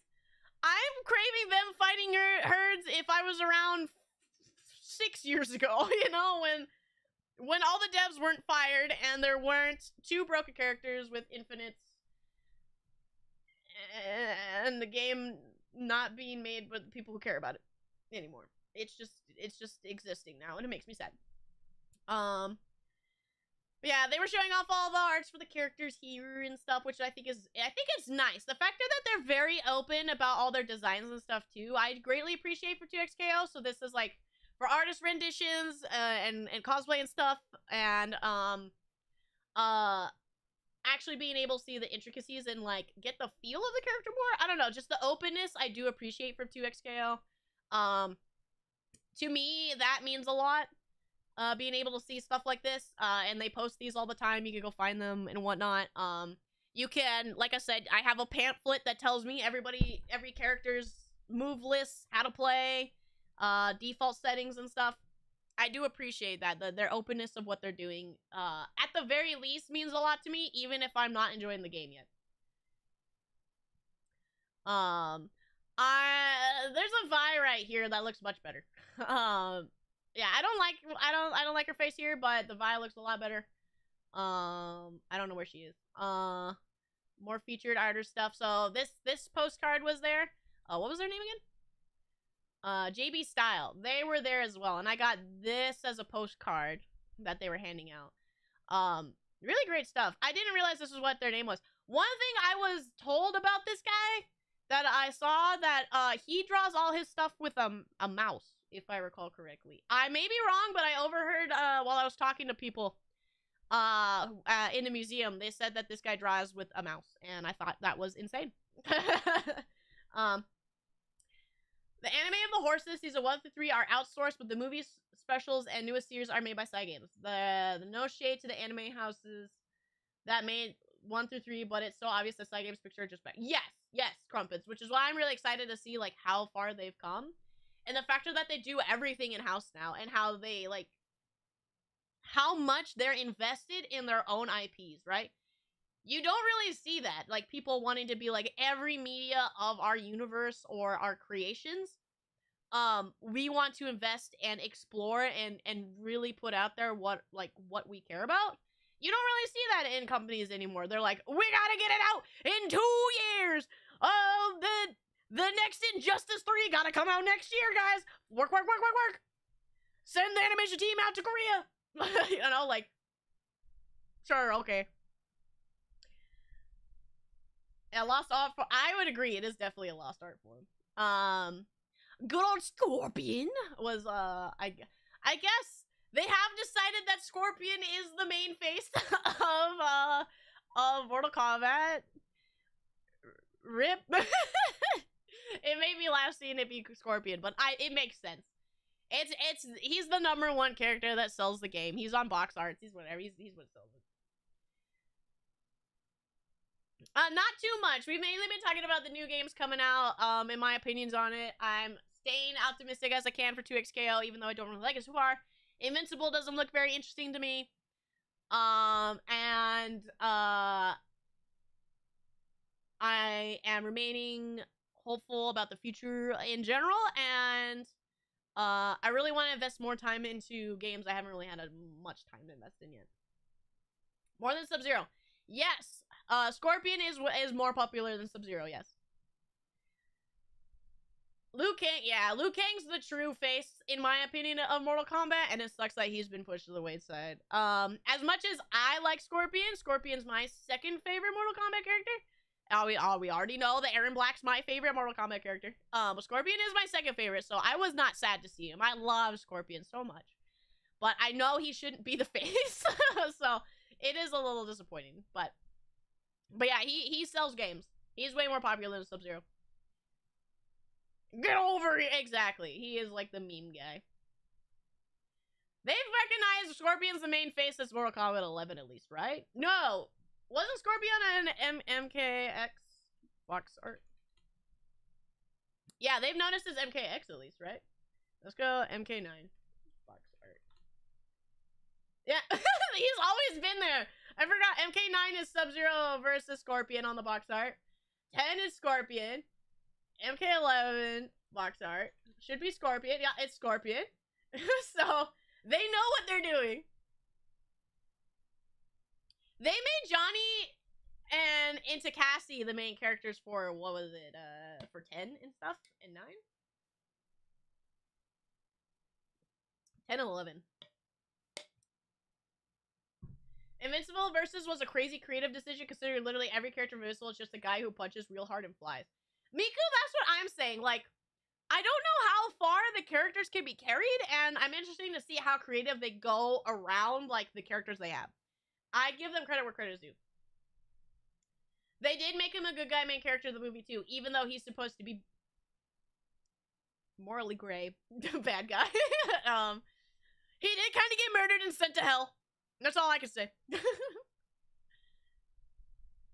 But I thought Sub-Zero and him were equally as popular. They've always been shown together. They have always been shown together, but I think that's just because the world itself has put them as eternal rivals. But I think Scorpion himself being the cool guy with the fire and from hell carries him a little farther in what people think is cool, right? A skeleton head. You know, he's got a skull. He takes off his mask. He's skelly bones. You know, people think that's cool, edgy, whatever. Looks like we had Hammercat and Hair Lady. They look neat. Yeah, Hammercat was distinctly different, and I think that's neat. They did have a replica of Soul's bad guys, Fire Wheel, which I thought was really, really neat. The line to see Jury's bike was way long, so I did not get, I think, a proper picture because, the bike was a real motorcycle. Not a replica, obviously, prop like this one.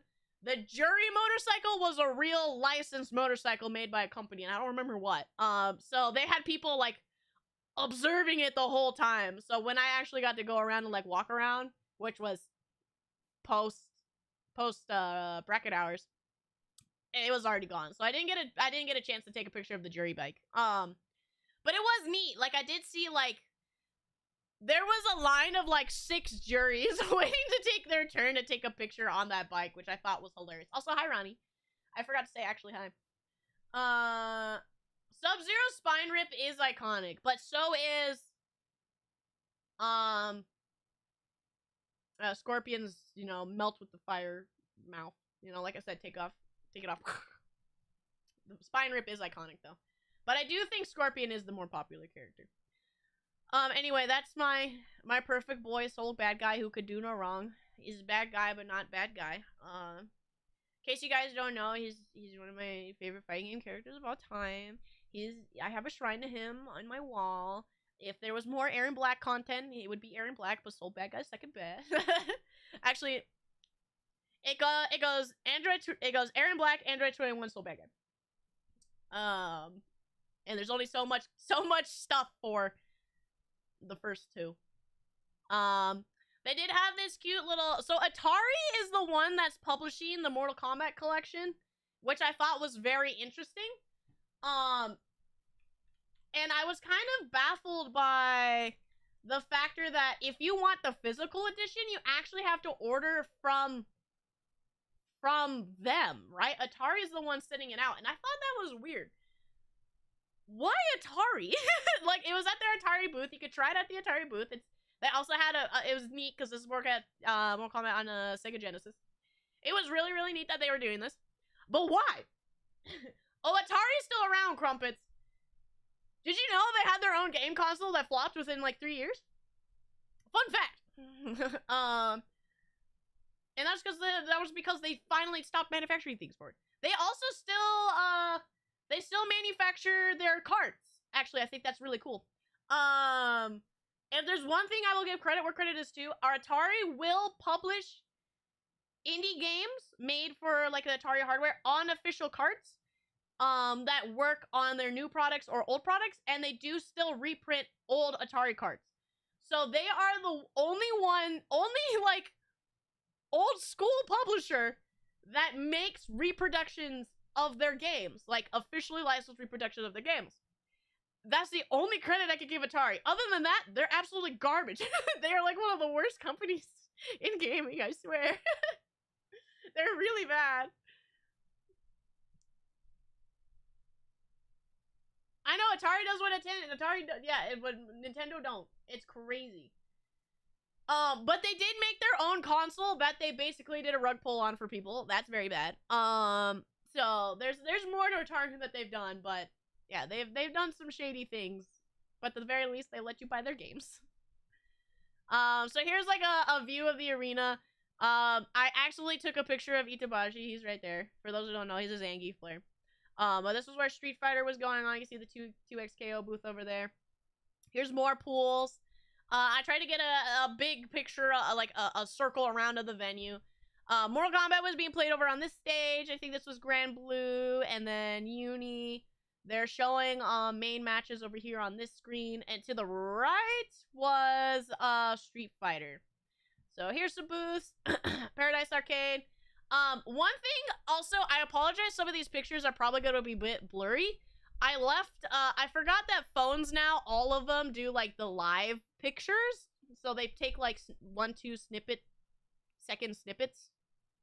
So, I forgot to turn that off. So it's a still from that. It's stupid. Modern technology makes me mad. But yeah, so you can see, like, over here's the 2XKO booth, another big cutout of Jinx. Chipotle booth, they were having a 2XKO, like, individual tournament that I saw. I'm not really sure, like, entirely what you could win, but they had arcade machines. So if there's one thing I do give credit where credit is due with 2XKO, is they do have proper working arcade machines, and I think that's really neat. And I think that gives them a little bit of credit of trying to be, like, a proper fighting game universally. And I hope whenever it comes out, they do make it so you can buy cabinets, or that they'll be put in arcades, especially in Japan. But yeah, their arcade cabinets I think are really cool. Here's part of the entrance. This was a photo area over here. And this is the main walkway. You can see the Crunchyroll area, and then goes Artist Alley over there, then Impact, and Arc System Works over there. This right here is the wall that goes into the museum. So this is like where the main entrance is and what you can see. Yeah, so here's the picture of Experience Moment 37. On the other side of this wall was where the CRT was that you could try to do it. How much Chipotle did you get? I did not get any Chipotle food. Sadly, you only get free Chipotle if you get out of brackets. I did not get out of brackets. But because I did work, I did get Chipotle, merch. If you get out of round 1 of pools, you get a free entree to Chipotle. I still have my Chipotle card, funny enough, from 2 years ago when Street Fighter first came out. That's when I got out of pools. I got to round 2. I still have my card. I never use it because I don't really go to Chipotle. But if you get to out of round 2, you get a Chipotle bag. It's very small. It's been getting smaller every year. The first one was like a shoulder bag. The one after that was a little bit smaller, but still like a decent size. This one's like the one this year was like a pouch. You know, it's very small. But yeah, if you got around 2, you get the bag and another Chipotle card. But I worked it, so the workers get the bag nonetheless. So I did get the Chipotle bag. It's a bag. What was the best of this Evo stream that we didn't get blasted 24/7 with the same Chipotle ad this year? There was still a lot of Chipotle ads. There was 2, right? Shrinkflation. It was shrinkflation. But yeah, this is cute. Like when you walk in, you get to see the quote from Taquito. And some historical moments. The wall that I think the wall that has all the winners' names is on the other side. I didn't get a picture of it yet. But you can see like the indie dev game. I got a gallery over here, more merch stuff. The arcade. This year I didn't really get to check it out, but they were selling video game albums. I wonder if they're an official presser of it because it's vinyls. And the Mental Versus was over here. Voodoo Ranger, I'm pretty sure that's a beer company, right? A beer brand. Sponsored the arcade, which I thought was really cool. Their sign for it, like they had a big neon sign. I think I got a picture of it. That was really cool. I think I forgot to take a picture of it, but also White Claw was a big sponsor of Evo as well, and they had a huge booth, and they were having random tournaments. One of them was board game. It was every other hour for each type, so it was game then board game. So like I saw like the very first tournament I saw at the White Claw was Twinkle Star Sprites, and I thought that was funny. And then it was Connect 4 was like the board game afterwards. It was very, very cute. I appreciate those kind of things. I wish Evo had a side tournament of random games like they do at Frosty's and Combo Breaker, but you know, can only have so much. Oh yeah, so here's the arcade. There's the Voodoo Ranger arcade, like walk-in. There were some arcade machines that I've never heard of, and some of them were like exclusive arcade games. Like oh man, what was it called? It was called like Cyber Dragon something. I try to remember, but it was a shoot 'em up. Really, really neat. Apparently it was arcade exclusive, never been ported anywhere else, so that was really cool to see. Evo felt way more professional and with more money invested. Yes. Nether, also, did anybody else notice the one big change at Evo? There's one big change. They did it for 2 years and then they took it away. What was, do you guys remember the one big change? It was top 8 again, baby. They took away top 6. It's top 8 again. So we were very, very happy about that. For 2 years in a row, they did top 6, which was super stupid. Because they were like, oh, it goes too long. People don't want to be there. We need time for sponsors, whatever. It's like, you make the schedule, make it work. So I'm happy the top 8 was back. Steve, the original answer of why they did top 6 was because time limit and sponsors. So I'm glad they figured it out. Because top 8, like, to get top 8 and not be on stage is stupid. And I'm glad they reverted that. But the arcade was really cool.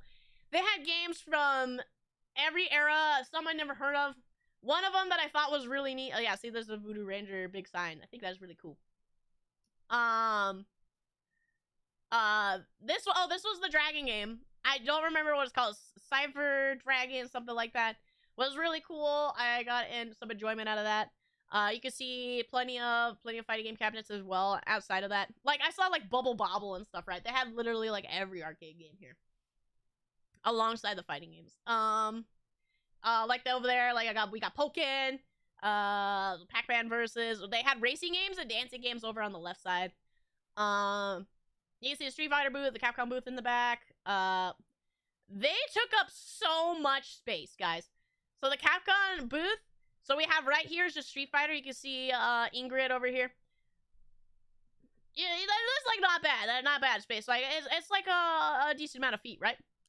Right next to it, almost this entire like area behind these cabinets was the booth for Tokon. It took up so much space.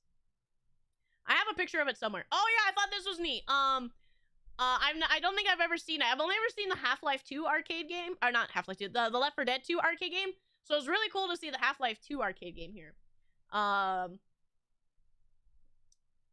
Was completely bamboozled. I didn't think that I'd ever see this in person. It's a Japanese only game, by the way. Also, top 6 sounds what? How? Do they decide which 2 to remove? They just play, they play a losers round, if I recall. And get rid of those 2. They play the first 2 rounds of losers and get rid of those. Top 8 is more exciting. If not exciting, why would sponsors pay? Because they want more time for their ads to be put in, right? That's what it was all about. Viva, re-download Strive. I can. I would rather play Rev 2.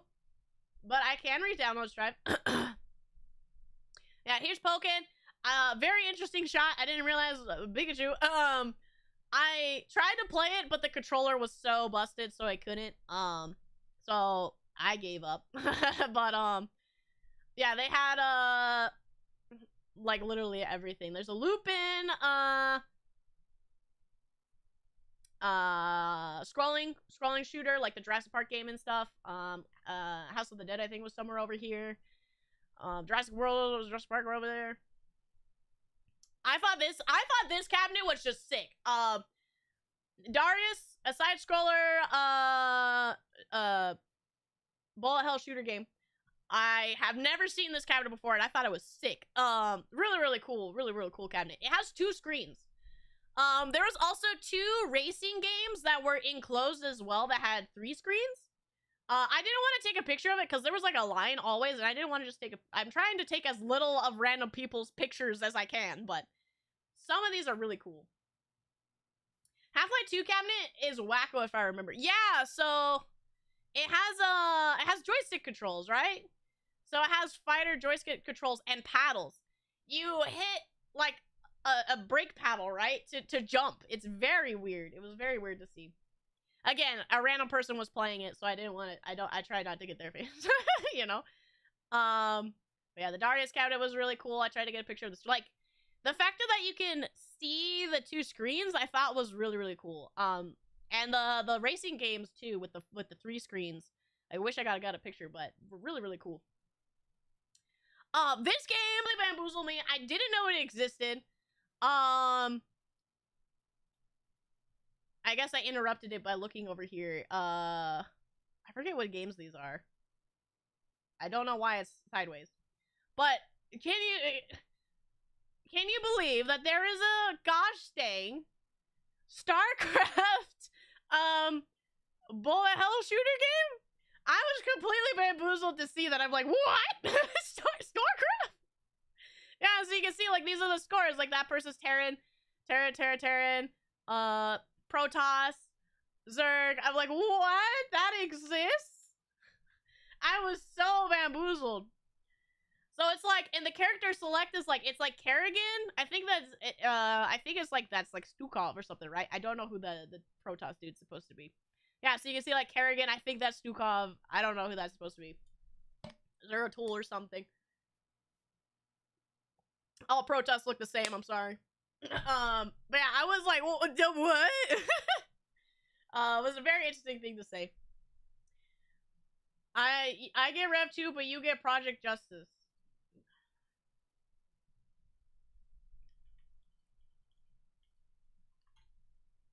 Is it on Fightcade? That was there, by the way. There was a cabinet for Project Justice. All Protoss look the same. Yeah, I said it. I'm sorry, I'm not a fan of Protoss. I really don't like Protoss.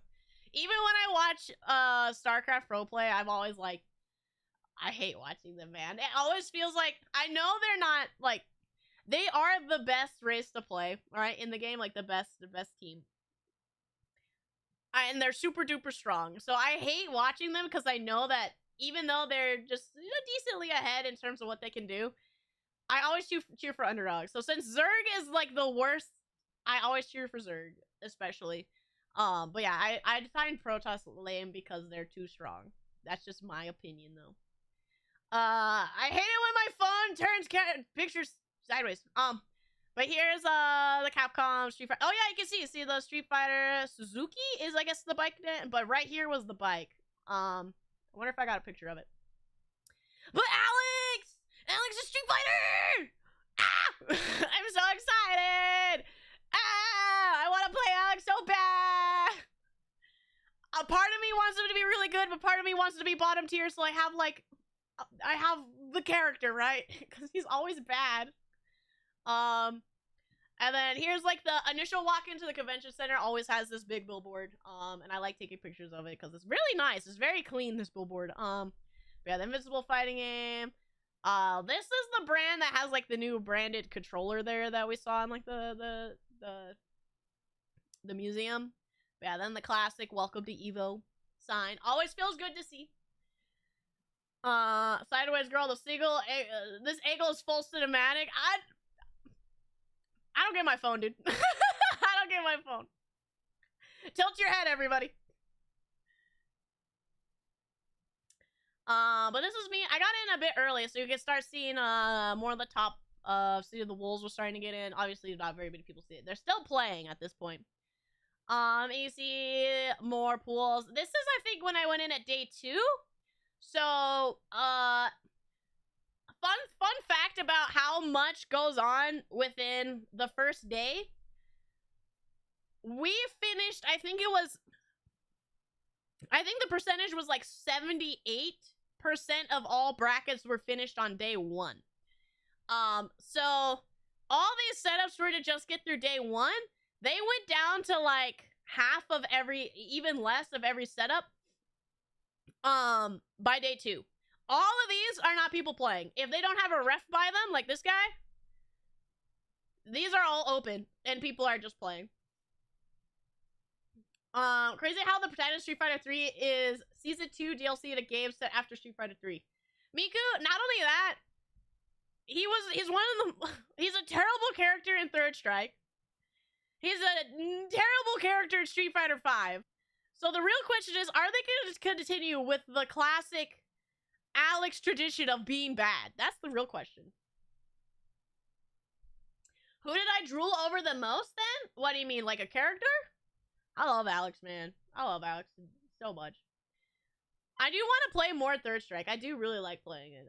I'm obviously Alex fan. I didn't play Alex in 5, but I do play him when I play Third Strike. No other character really calls to me. Unless it's either Chun-Li or Alex. And like Chun-Li is like the hard carry if I play Third Strike, but Alex is the fun. Tekken booth, again, my phone did the live picture, so you get the first still frame when I turn it into a picture. It's very annoying.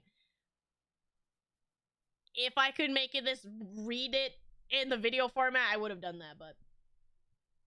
And there's the Evo stage, of course, where you can go take pictures. Here was me doing my bracket, with Fenrich. Obviously, he's got the brand on it.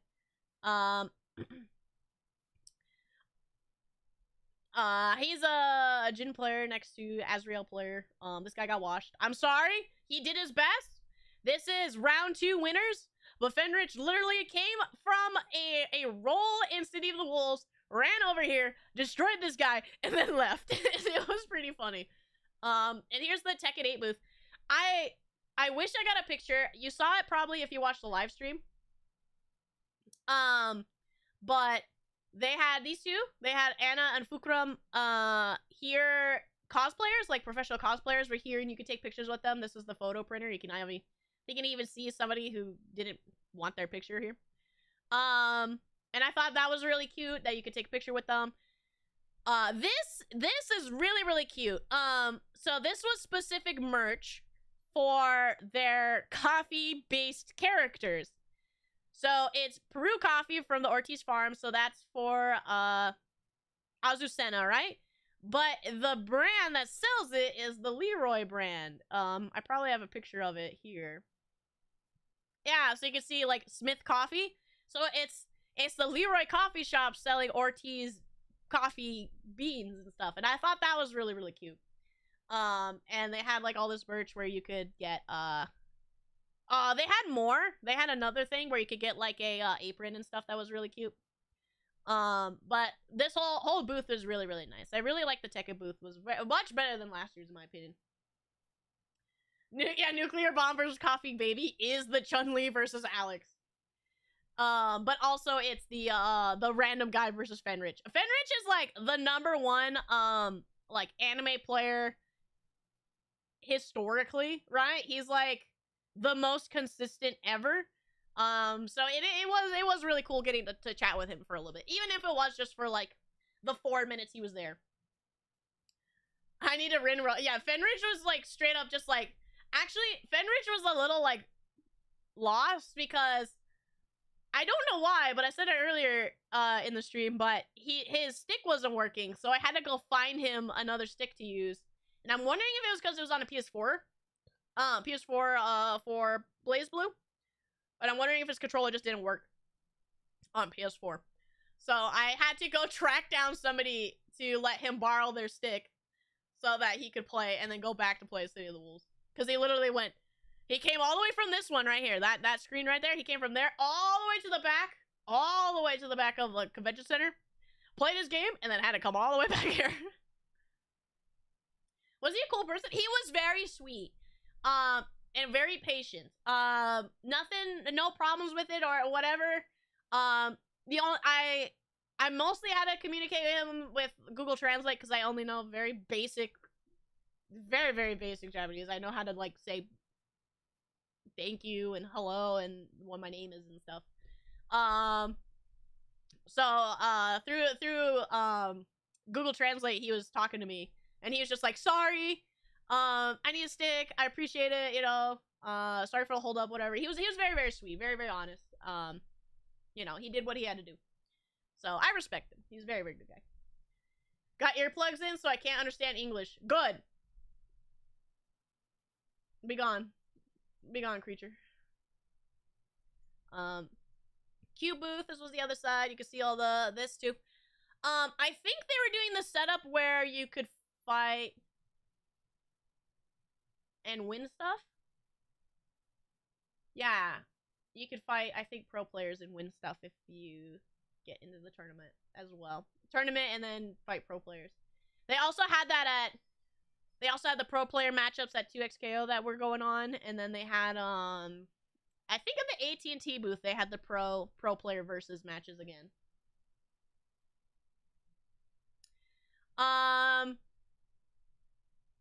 So this stuff just was really nice. I took a picture mainly because I want these pants.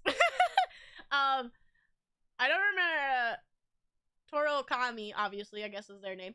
They have these pants and they have Soul Bad Guy on them and I want them. So I took this so I don't forget that I want these pants. I did not buy them there because obviously you can see they're on the bottom shelf and they're swinging against gross convention center floor and they were dirty, so I did not want to buy them. And I'm assuming that's why these didn't sell. By day 3, a lot of these were gone and a lot of these were gone, but those pants did not get touched. And I don't know why they let them be like that. So this was the indie games. Again, I had no time. I mainly got to do a pass through and look at them, but some of them look really fun. This is a platform fighter, and I'm not sure how I feel about it yet, just because I don't know how much I like about platform fighters. Which, speaking of, in the extended other brackets, extended side brackets, Rivals of Aether has a huge community than I thought, and were really dedicated, and they all showed up. For the Evo finals for Rivals of Aether, it was full. Like that one stage was full. There were people standing, there were people on the floor.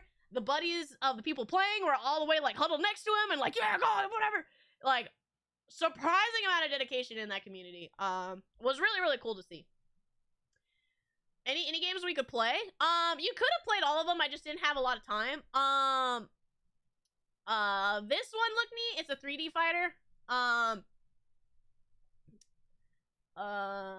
What is this? Netcode Warriors. Yeah. The reason why I thought this was neat because it's a 3D fighter that still has that has split screen, and I thought that was very interesting choice. Because if you were to say play Tekken when it's a 3D fighter, they just keep you both on the screen, right? So left and right. This one has left and right, but the split screen, like, so that makes me believe that you can both be player 1 if you wanted to, right? So Tekken has the notorious problem of most people know player 1 because when you play online, you're player 1 almost all the time because if you say are technically player 2, the game mirrors so that you are player 1. And technically, some things that don't work and some things that work don't work because it's technically mirrored and you are on player 2 or player 1. And it can be very janky playing online. So it's interesting that they have dedicated split screen for both players being able to be like player 1 and stuff. This one looked cute. They were very, very still in development. Lots of like you can still see like the sketch frames and stuff, so they aren't fully done. But it does look really cute. The art style really appealed to me. The only thing is it is another tag fighter, so I do have to give it a try. Wish I could visit a con like this, but I don't got friends and no money, and the people I know are across the world and or are poor. Ezekiel, one thing I will say about going to cons and stuff is it is worth it if you go with a friend, but it's even more worth it if you go because you want to, right? I go alone to these. I'm not gonna make, like, the only time I ever go with, like, say, family is if I go to a local tournament because they don't have to pay for the entry fees and stuff. And they'll go there to cheer me on, but when I go to something big like this, anything that I work at, any conventions and stuff I work at, I go alone every time. Because I work it, usually. But even when I play in it, I don't wanna make anybody pay anything for just like cheer me on or whatever. And to me, going with a friend can be fun, but if I don't have somebody that's specifically on the same level of appreciation for these style of games, it can kind of be like a buzzkill for them and for you because they're not like on the same level, right? So really go for yourself and experience it how you want to, right? So for me, I go because I love to support the community, even on the background, like as the actual supporting TOs and stuff. That's what I do. But then it's also just meeting people, right? Being able to be like, oh, right, you know, play games with me maybe one day when I don't have to work, you know? Or I could just sit down at a station and play with them and get to know them, like, because these are real people in the community and doing the things that I care about, and I want to know them. So do it for yourself, and then do it with people, right? Because the calculations are different in Street Fighter 6, you could just mirror the coordinates of the movement, but on 3D, you can't really just mirror the coordinates, like maybe yeah. That's why it's really, really funky to play Tekken Online. This art style was neat. This game was really weird. It's hard to see. This picture, I tried to just mainly get their names on here so that we can find it later. I think I think most of these games are already on Steam. This game is a 2D fighter with platforms, but it's not like a platform fighter that's Smash, right? It doesn't have like tilts and stuff. It's straight up 2D, but there are cubes and platforms that appear on top. It's a very weird looking game that I want to invest some more time looking at because the concept is very strange to me. This game I thought was really neat. So it's a 8-bit, I think, right? This is 8-bit. Maybe less. Fighter. I have the cards from it. Let me see.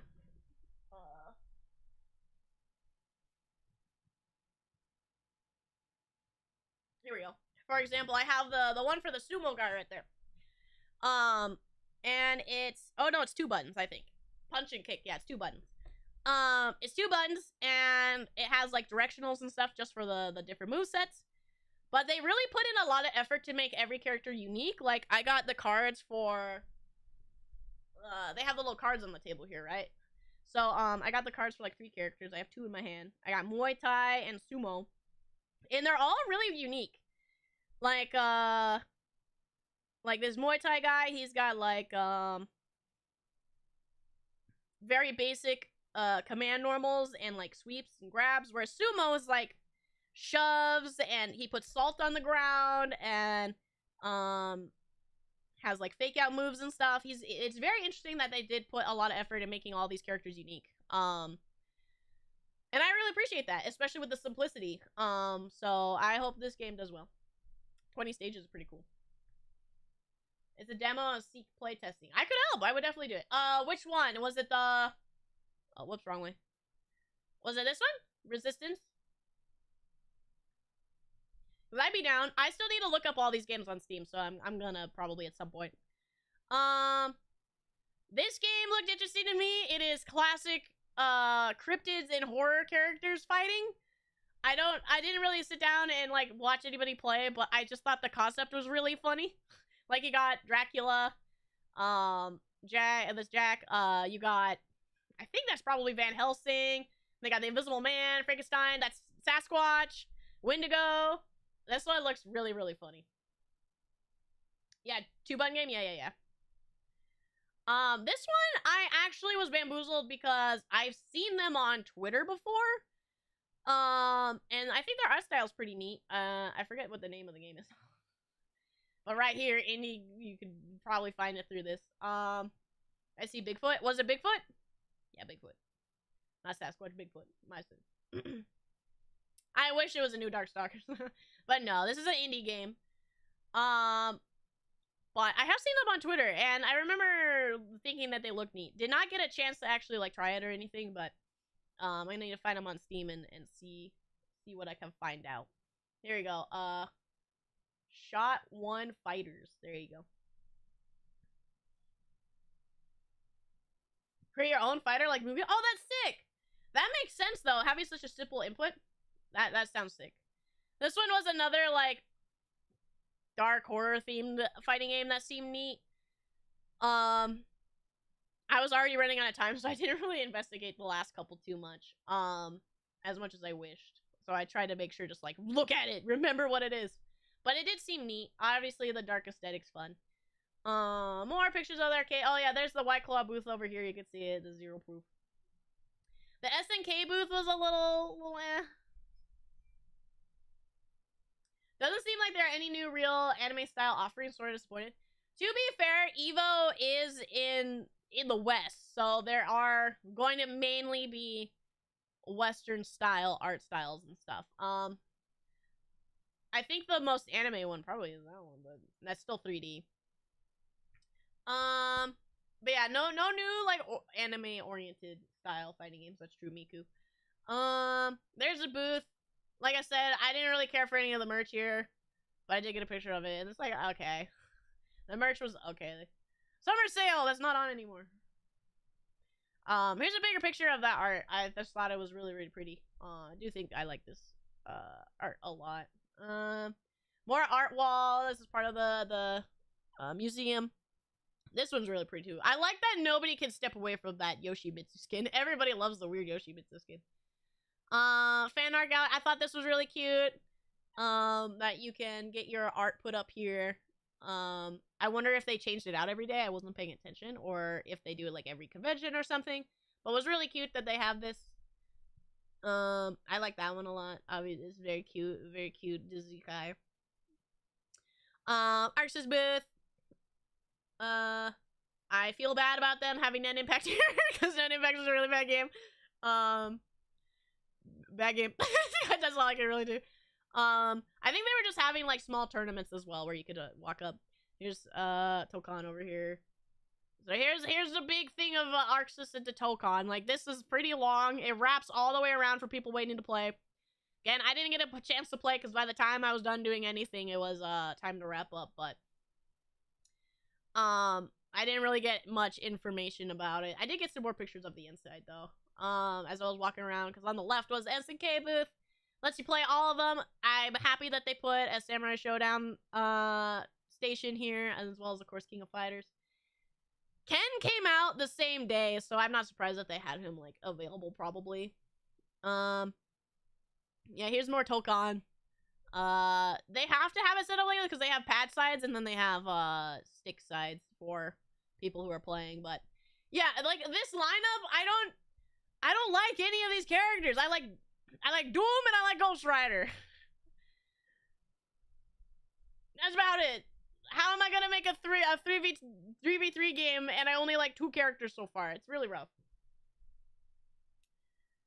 Tokon had to be big because everyone wanted to try it. Tokon did need to be big. Like we saw, there's this side, and then there's one on the right here, and then there's another side on the over there.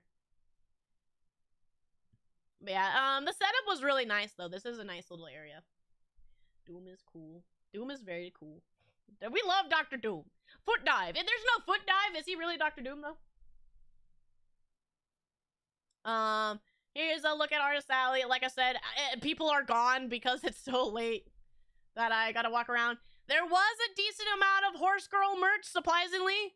Within like the, what? It's only been a month since the game's been out or whatever, and 2 months, and people are already churning out horse merch. If there's one thing I appreciate when I go to Evo is all the merch that people make of their Artist Alley is relevant to things I care about. The hard part when I go to like a normal anime convention is the factor of like, it's always the same like 10 newest things that are there, and I'm like, well, you know, what if I want something that's like, I don't know, Panty and Stocking, Hitman Reborn, Beastars? There's never any of that. It's always like Genshin, ZZZ, current anime that's popping off. I don't know, Friend, Dan, whatever. It's always that stuff. And I'm just like, I don't want that. I want to give you my money, but can I give you money of things I like? You know? Would Chip revive the horse girl tradition on his nation? Oh, 100%.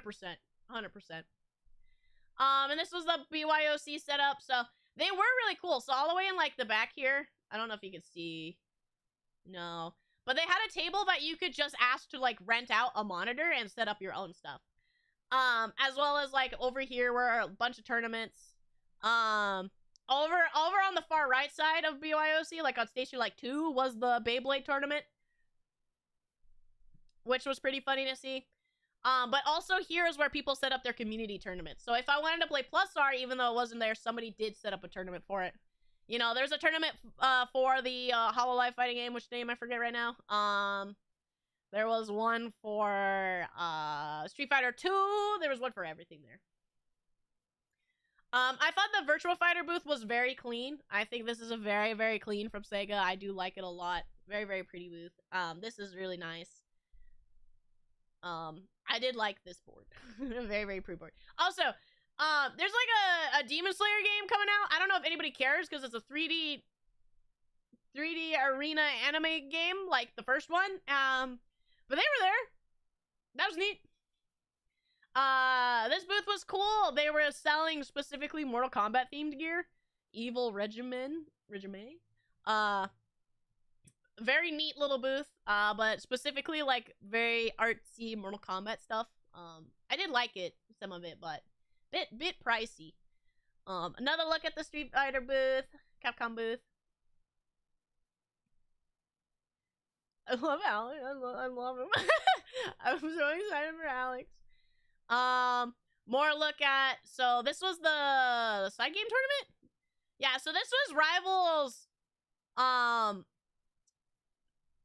Like the first round of top 8, and then when I did my circle around and came back on day 3, all of these were full. It was crazy. More of that other booth, the Mortal Kombat booth. So I didn't get to go into the booth, but here's a better look at the Vi art. I think she definitely looks a lot better than Jinx does. A money milker. Oh, the Demon Slayer and all those kind of games are absolutely money milkers. There's no doubt about that. Also, there's a guy we don't like right there.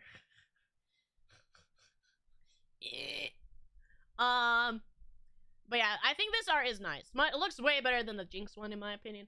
I just wish her Super was better. But yeah, they were having like well-known players fighting here. I think when I walked by, it was like Diaphone and somebody else. Yeah, the Jinx art just looks a little off. I don't know what it is about it, but some does look a little off. But everything else on it looks very, very nice. I think it's the mouth. I think I don't like the mouth on it. I think I don't like the mouth. Like, can we cover the mouth and then it'll look fine? Who that guy we don't like? That's Leffen. That's Leffen right there. We don't like him. We don't like Leffen in this house. But yeah, you can see people playing here. These little setups are really nice. But over there is like the actual arcade machines, and I think those are way cooler to play on. They do have like built-in sticks and stuff. They're really, really cute.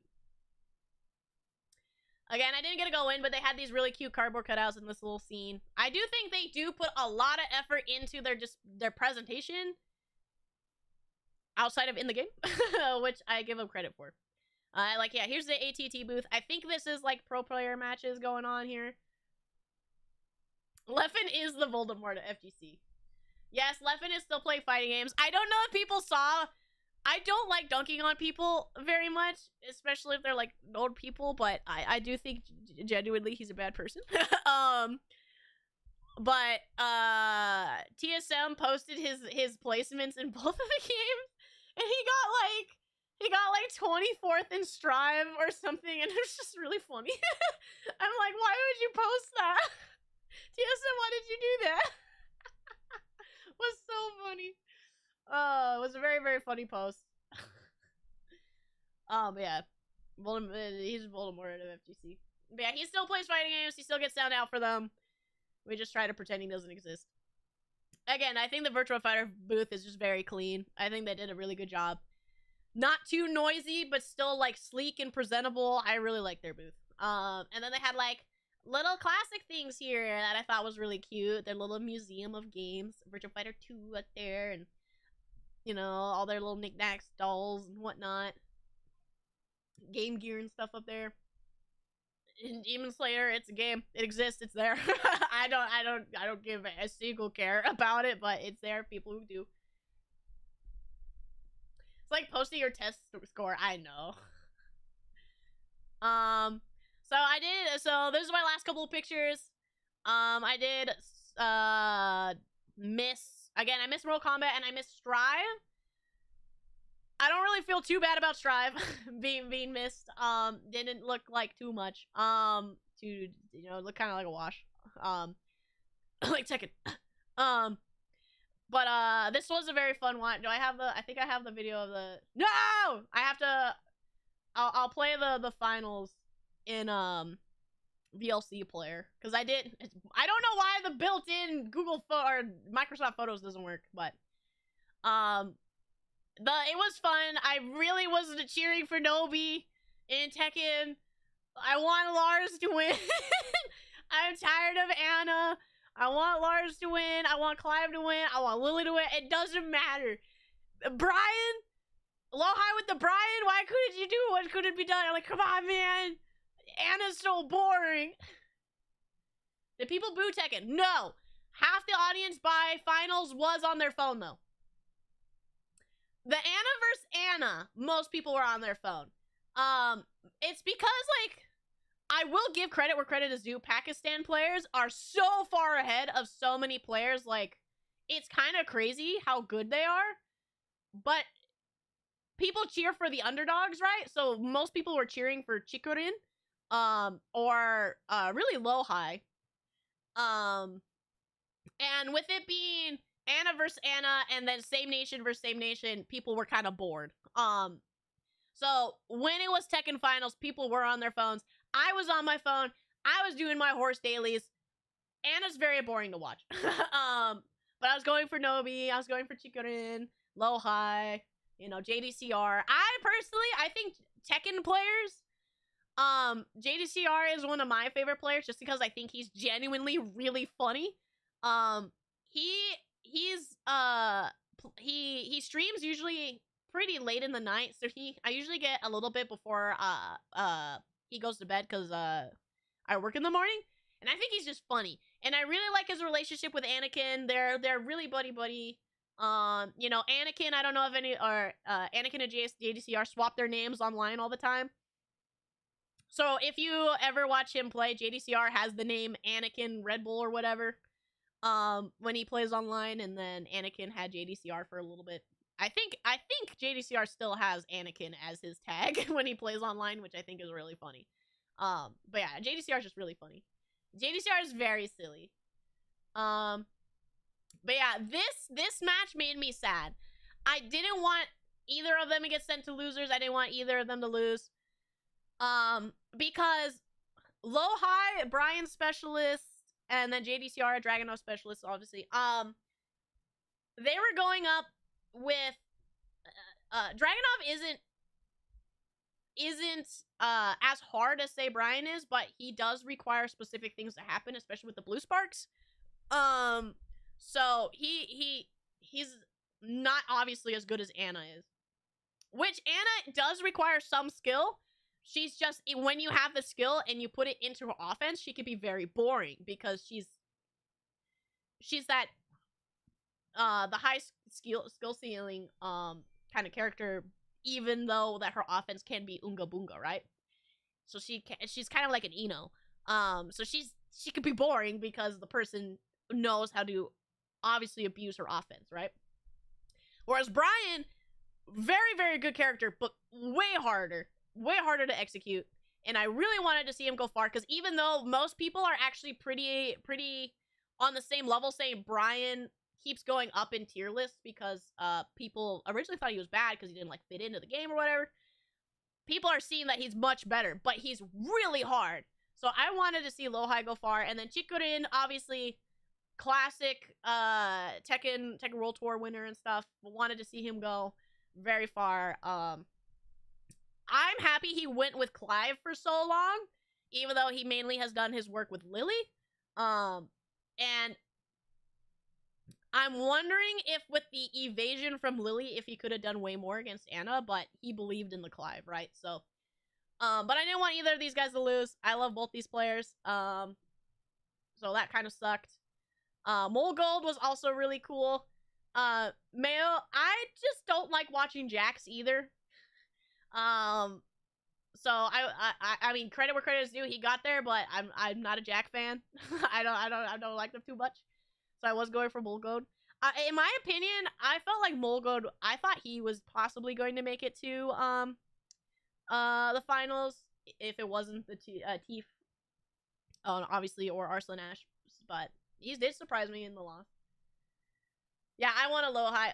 Specifically, I want a Nobi because he was playing Lars. We all know I play Lars. I play Lars Akuma. I love it when they're funny. I think Lars is hilarious. But you can see this guy's completely watching something else on his phone. And people really do not like Anna. Anna, very boring. But yeah, this was the fight. I'm so sad that Arslan Ash brought it back. I thought Chikurin with the 2-0 was gonna sweep, but Arslan Ash brought it back, and I give him credit where credit is due, but I wanted Chikurin to do. And he did it with the Nina. He believes in the Nina. Nina is his main. He only brought Anna out because he was practicing and copying off of a Teef. And Anna is his girl, like the ace in his hole. So if he can't win with Anna, he has to bring out Nina. And if he cannot win with Nina, Arslan is losing. And that's kind of how it is. But yeah, this is when everybody was watching on their phones. I don't think I have a clear picture of everybody on their phones, but look. Most of the stadium's still sitting down. No, Lars is buffed and very good now. Season 1, he was one of the worst characters in the game.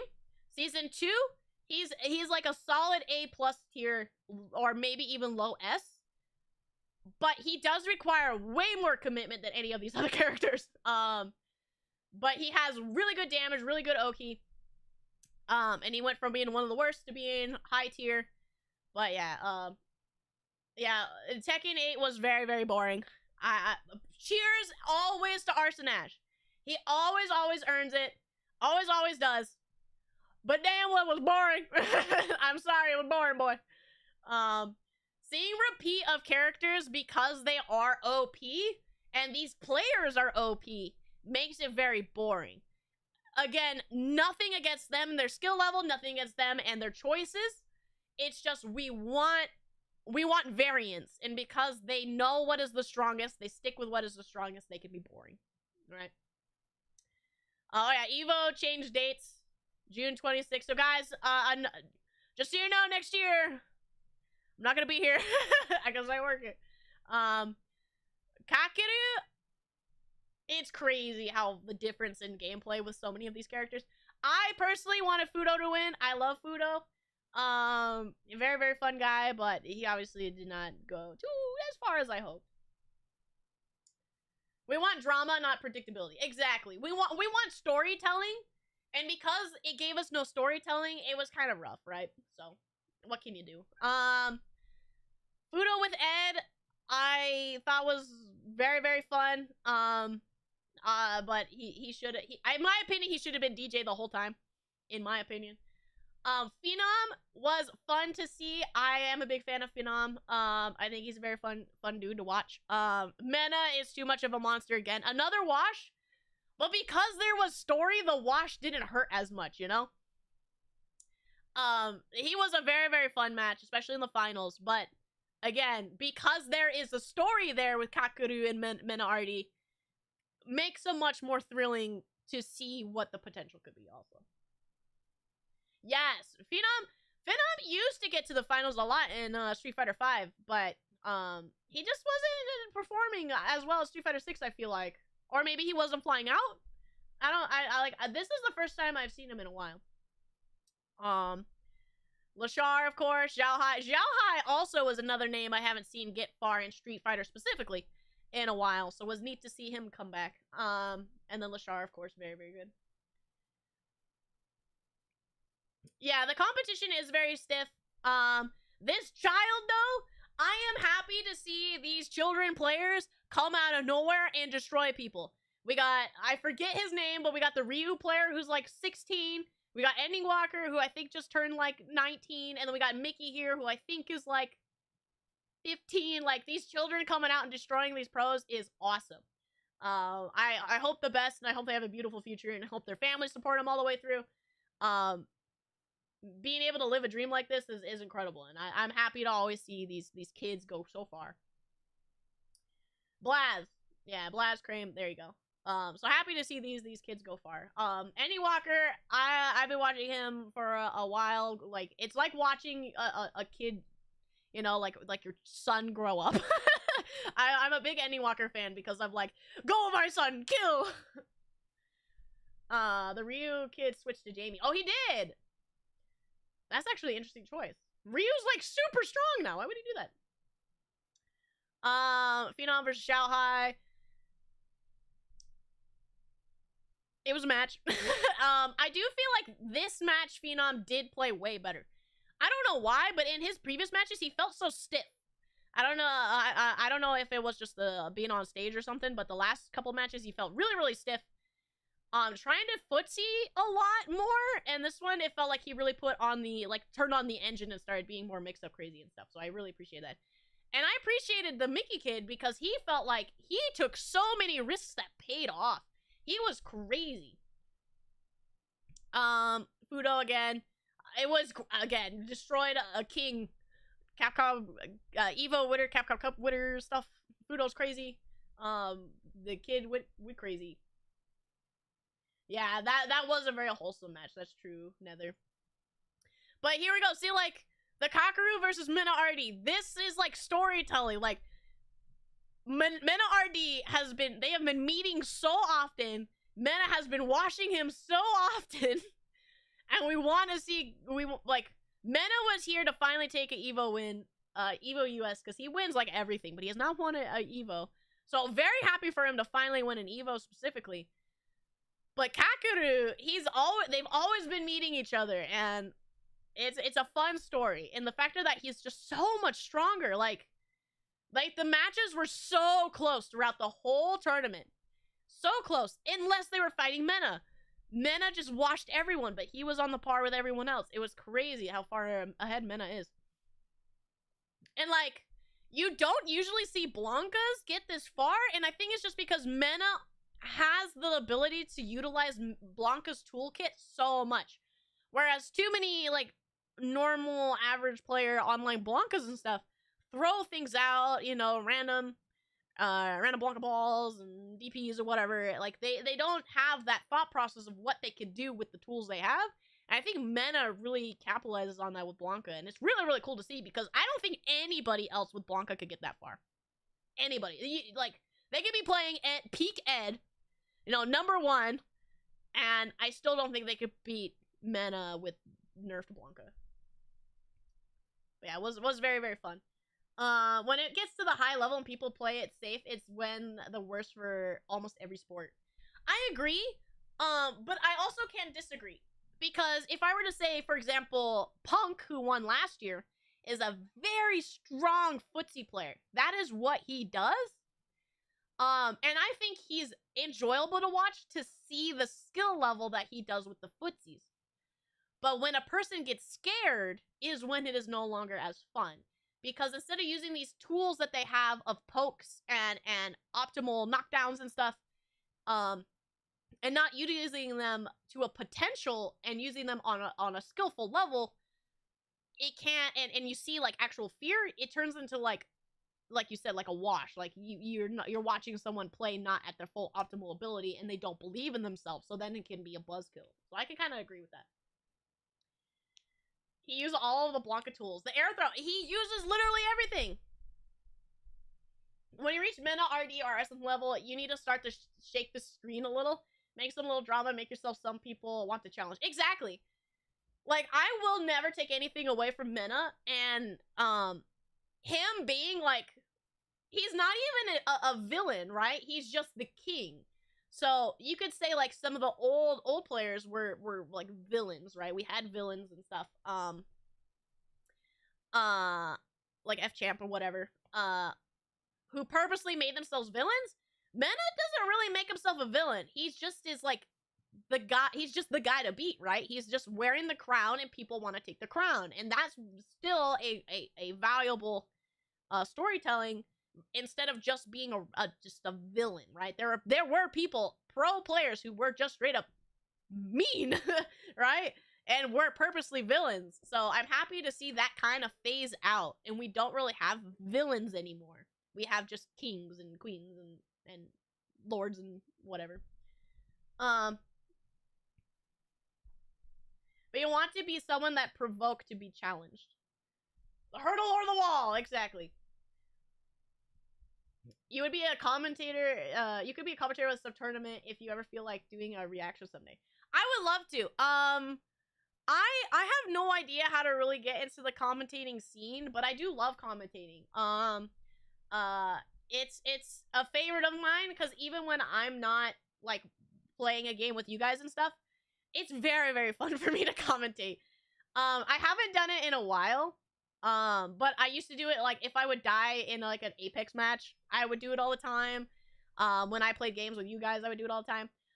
When my store is done with the remodel and I lose all my hours, we're gonna definitely be playing games, and I'll definitely be doing, like, tournaments and stuff, so we can have it.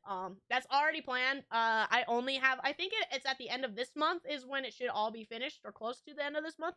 So, that's when I'll properly lose all my hours. So I'll be around a lot more, and we'll be doing a lot more things. Western FGC always felt very different from the Japanese one. I agree. Which is why I find it fun when they indulge in our way of culture within the FGC. Like the Westerns, like Mena does, like, do this the face off and stuff. You used to definitely not see that. So I'm happy that we've kind of come together and have, like, this kind of merge culture within the FGC. It's very, very fun to see that it is literally a universal melting pot culture within the FGC. It's very, very interesting, very, very fun. Just go for it. I'm gonna go for it, but I don't know how. Like, I don't know how to sign up or anything. Again, I like using my voice. If I can voice act, if I can commentate, if I can, you know, if I could just use my voice, whatever. I love using it. That's true. Just pick I mean, I guess I have seen people do YouTube videos where they commentate over the gameplay. That's something I could try. So we'll see. We're here to watch. Aw, Mossy, thank you. I do want to watch the top 8s that I missed, so maybe we'll try out some stuff there. We'll see. But that's the end of all my Evo stuff. I will 2 seconds if we want to watch those 2 videos of the ending of the matches. I gotta open it up in VLC player because stuff's borked.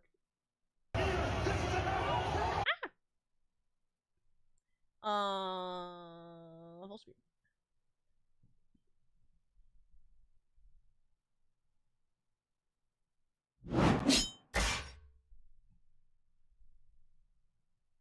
All right, here you go. You can watch the last game, last round for this bracket reset in the City of the Wolves. All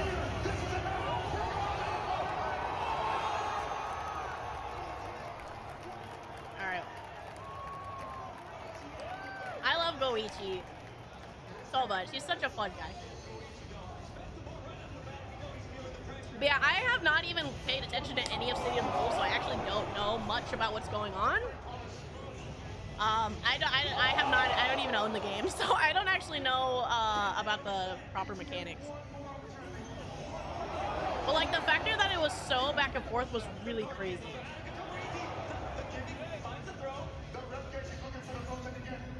I'm sorry, I'm wiggling the camera. I have to let people by. Like that air hit. If there's anybody I will understand that Goichi can air hit or react that way, it is Goichi.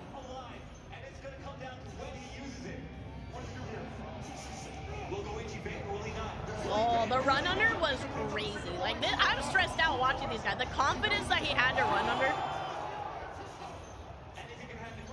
The just defense too. Like crazy. He's just crazy. He needs one poke. Taking over that heat, and then I'm assuming he must have assumed he was gonna jump, but dang, that was crazy.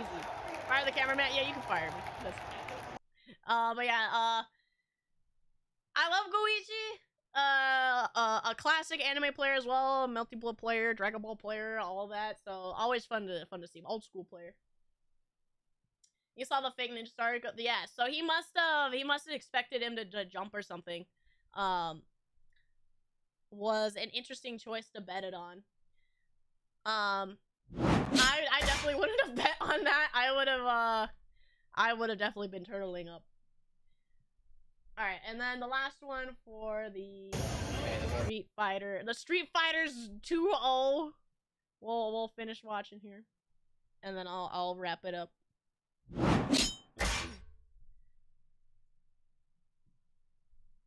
But man, it was rough. The only thing I think is that, in my opinion, any character with maneuverability, like dashes and slides, have to be such a counter to JP.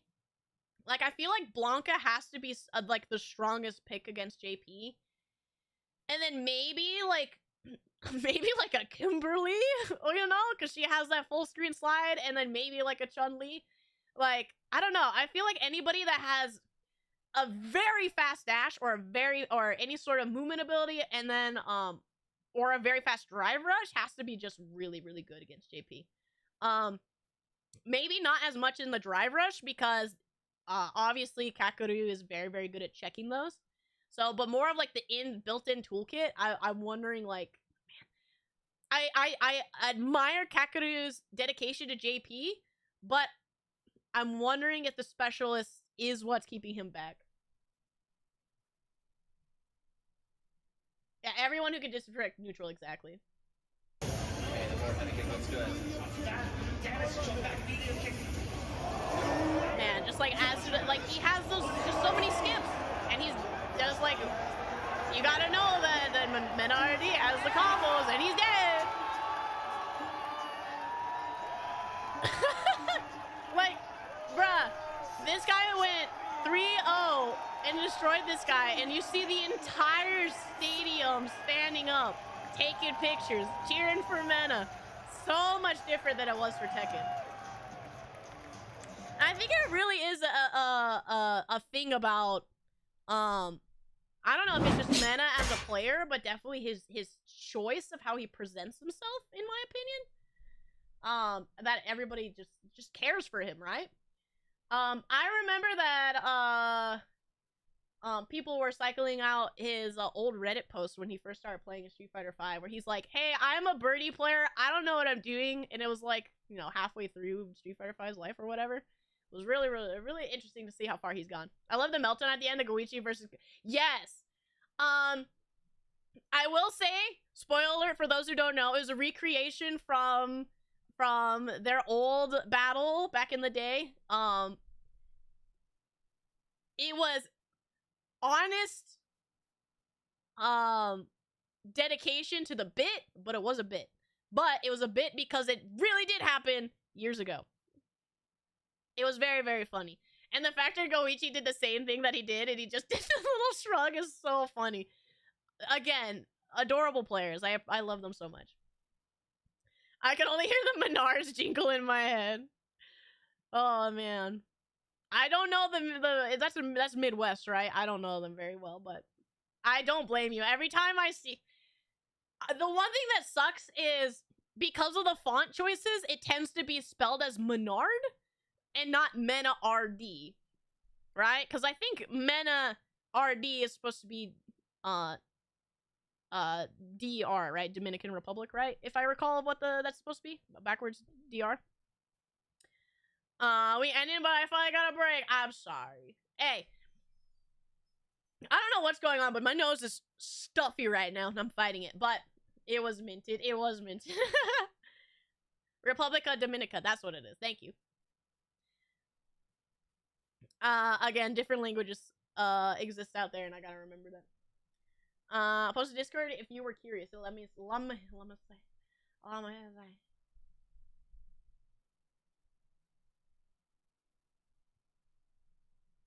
Oh, the Menard. I don't want them to copyright me, but I gotta mute the stream so I can hear the Menards jingle. Saving money at Menard. Oh no! Oh, I'm gonna think that every time now. Have fun, yap, until next time. Thank you, Ezekiel. Yeah, I had a great time at Evo. I do really want to be able to play more fighting games and hang out with you guys more, so hopefully that's just around the corner. And I'm definitely gonna be, you know, looking for a new job and stuff here soon, so there's gonna be more free time with me, guys. Kagura did save big money in Menard, it's true.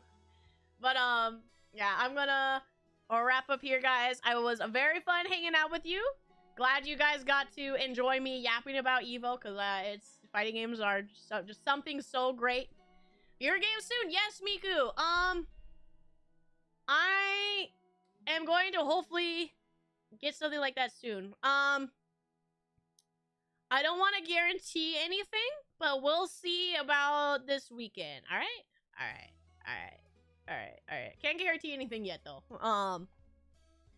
But yes, cloudy, heart.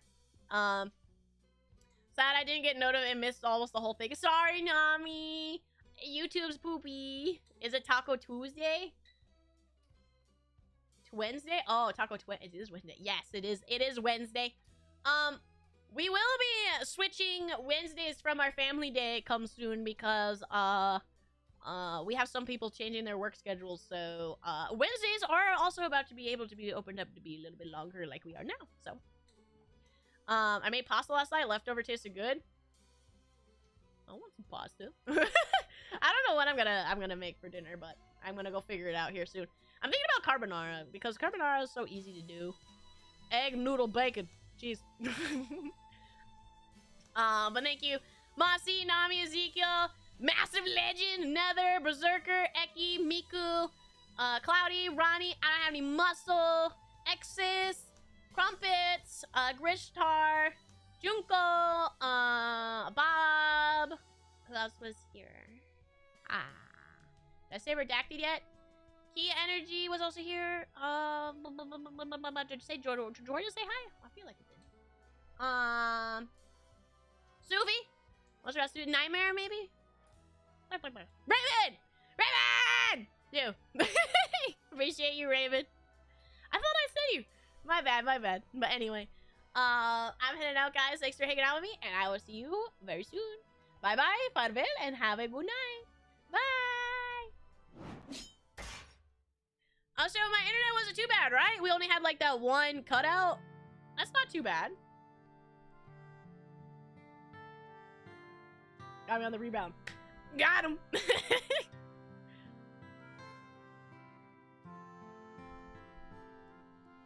Hey, as long as it worked and I can save $150 on my bill, that's all that matters to me. Yeah, my internet company is really bad. So, we're gonna keep trying it out. Next stream, I'll probably try to do some more like double. Because right now, only my stream setup is connected to this internet. So we're gonna do probably stream and an online game or something next time to stress test. And then see how it goes. But it seems just fine with the double output into Twitch and YouTube. So that seems pretty okay. So now we just have to try the next layer of an online game at the same time. I am gonna go play my horse games as I cook food, and then I'm gonna go to bed. Big if true. It's huge if true, dude. It's gonna go crazy if I can get rid of my main internet provider. Alright, guys. I appreciate you very much. Love you. Mwah. Talk to you later. I talk to you like you were my mom. Bye.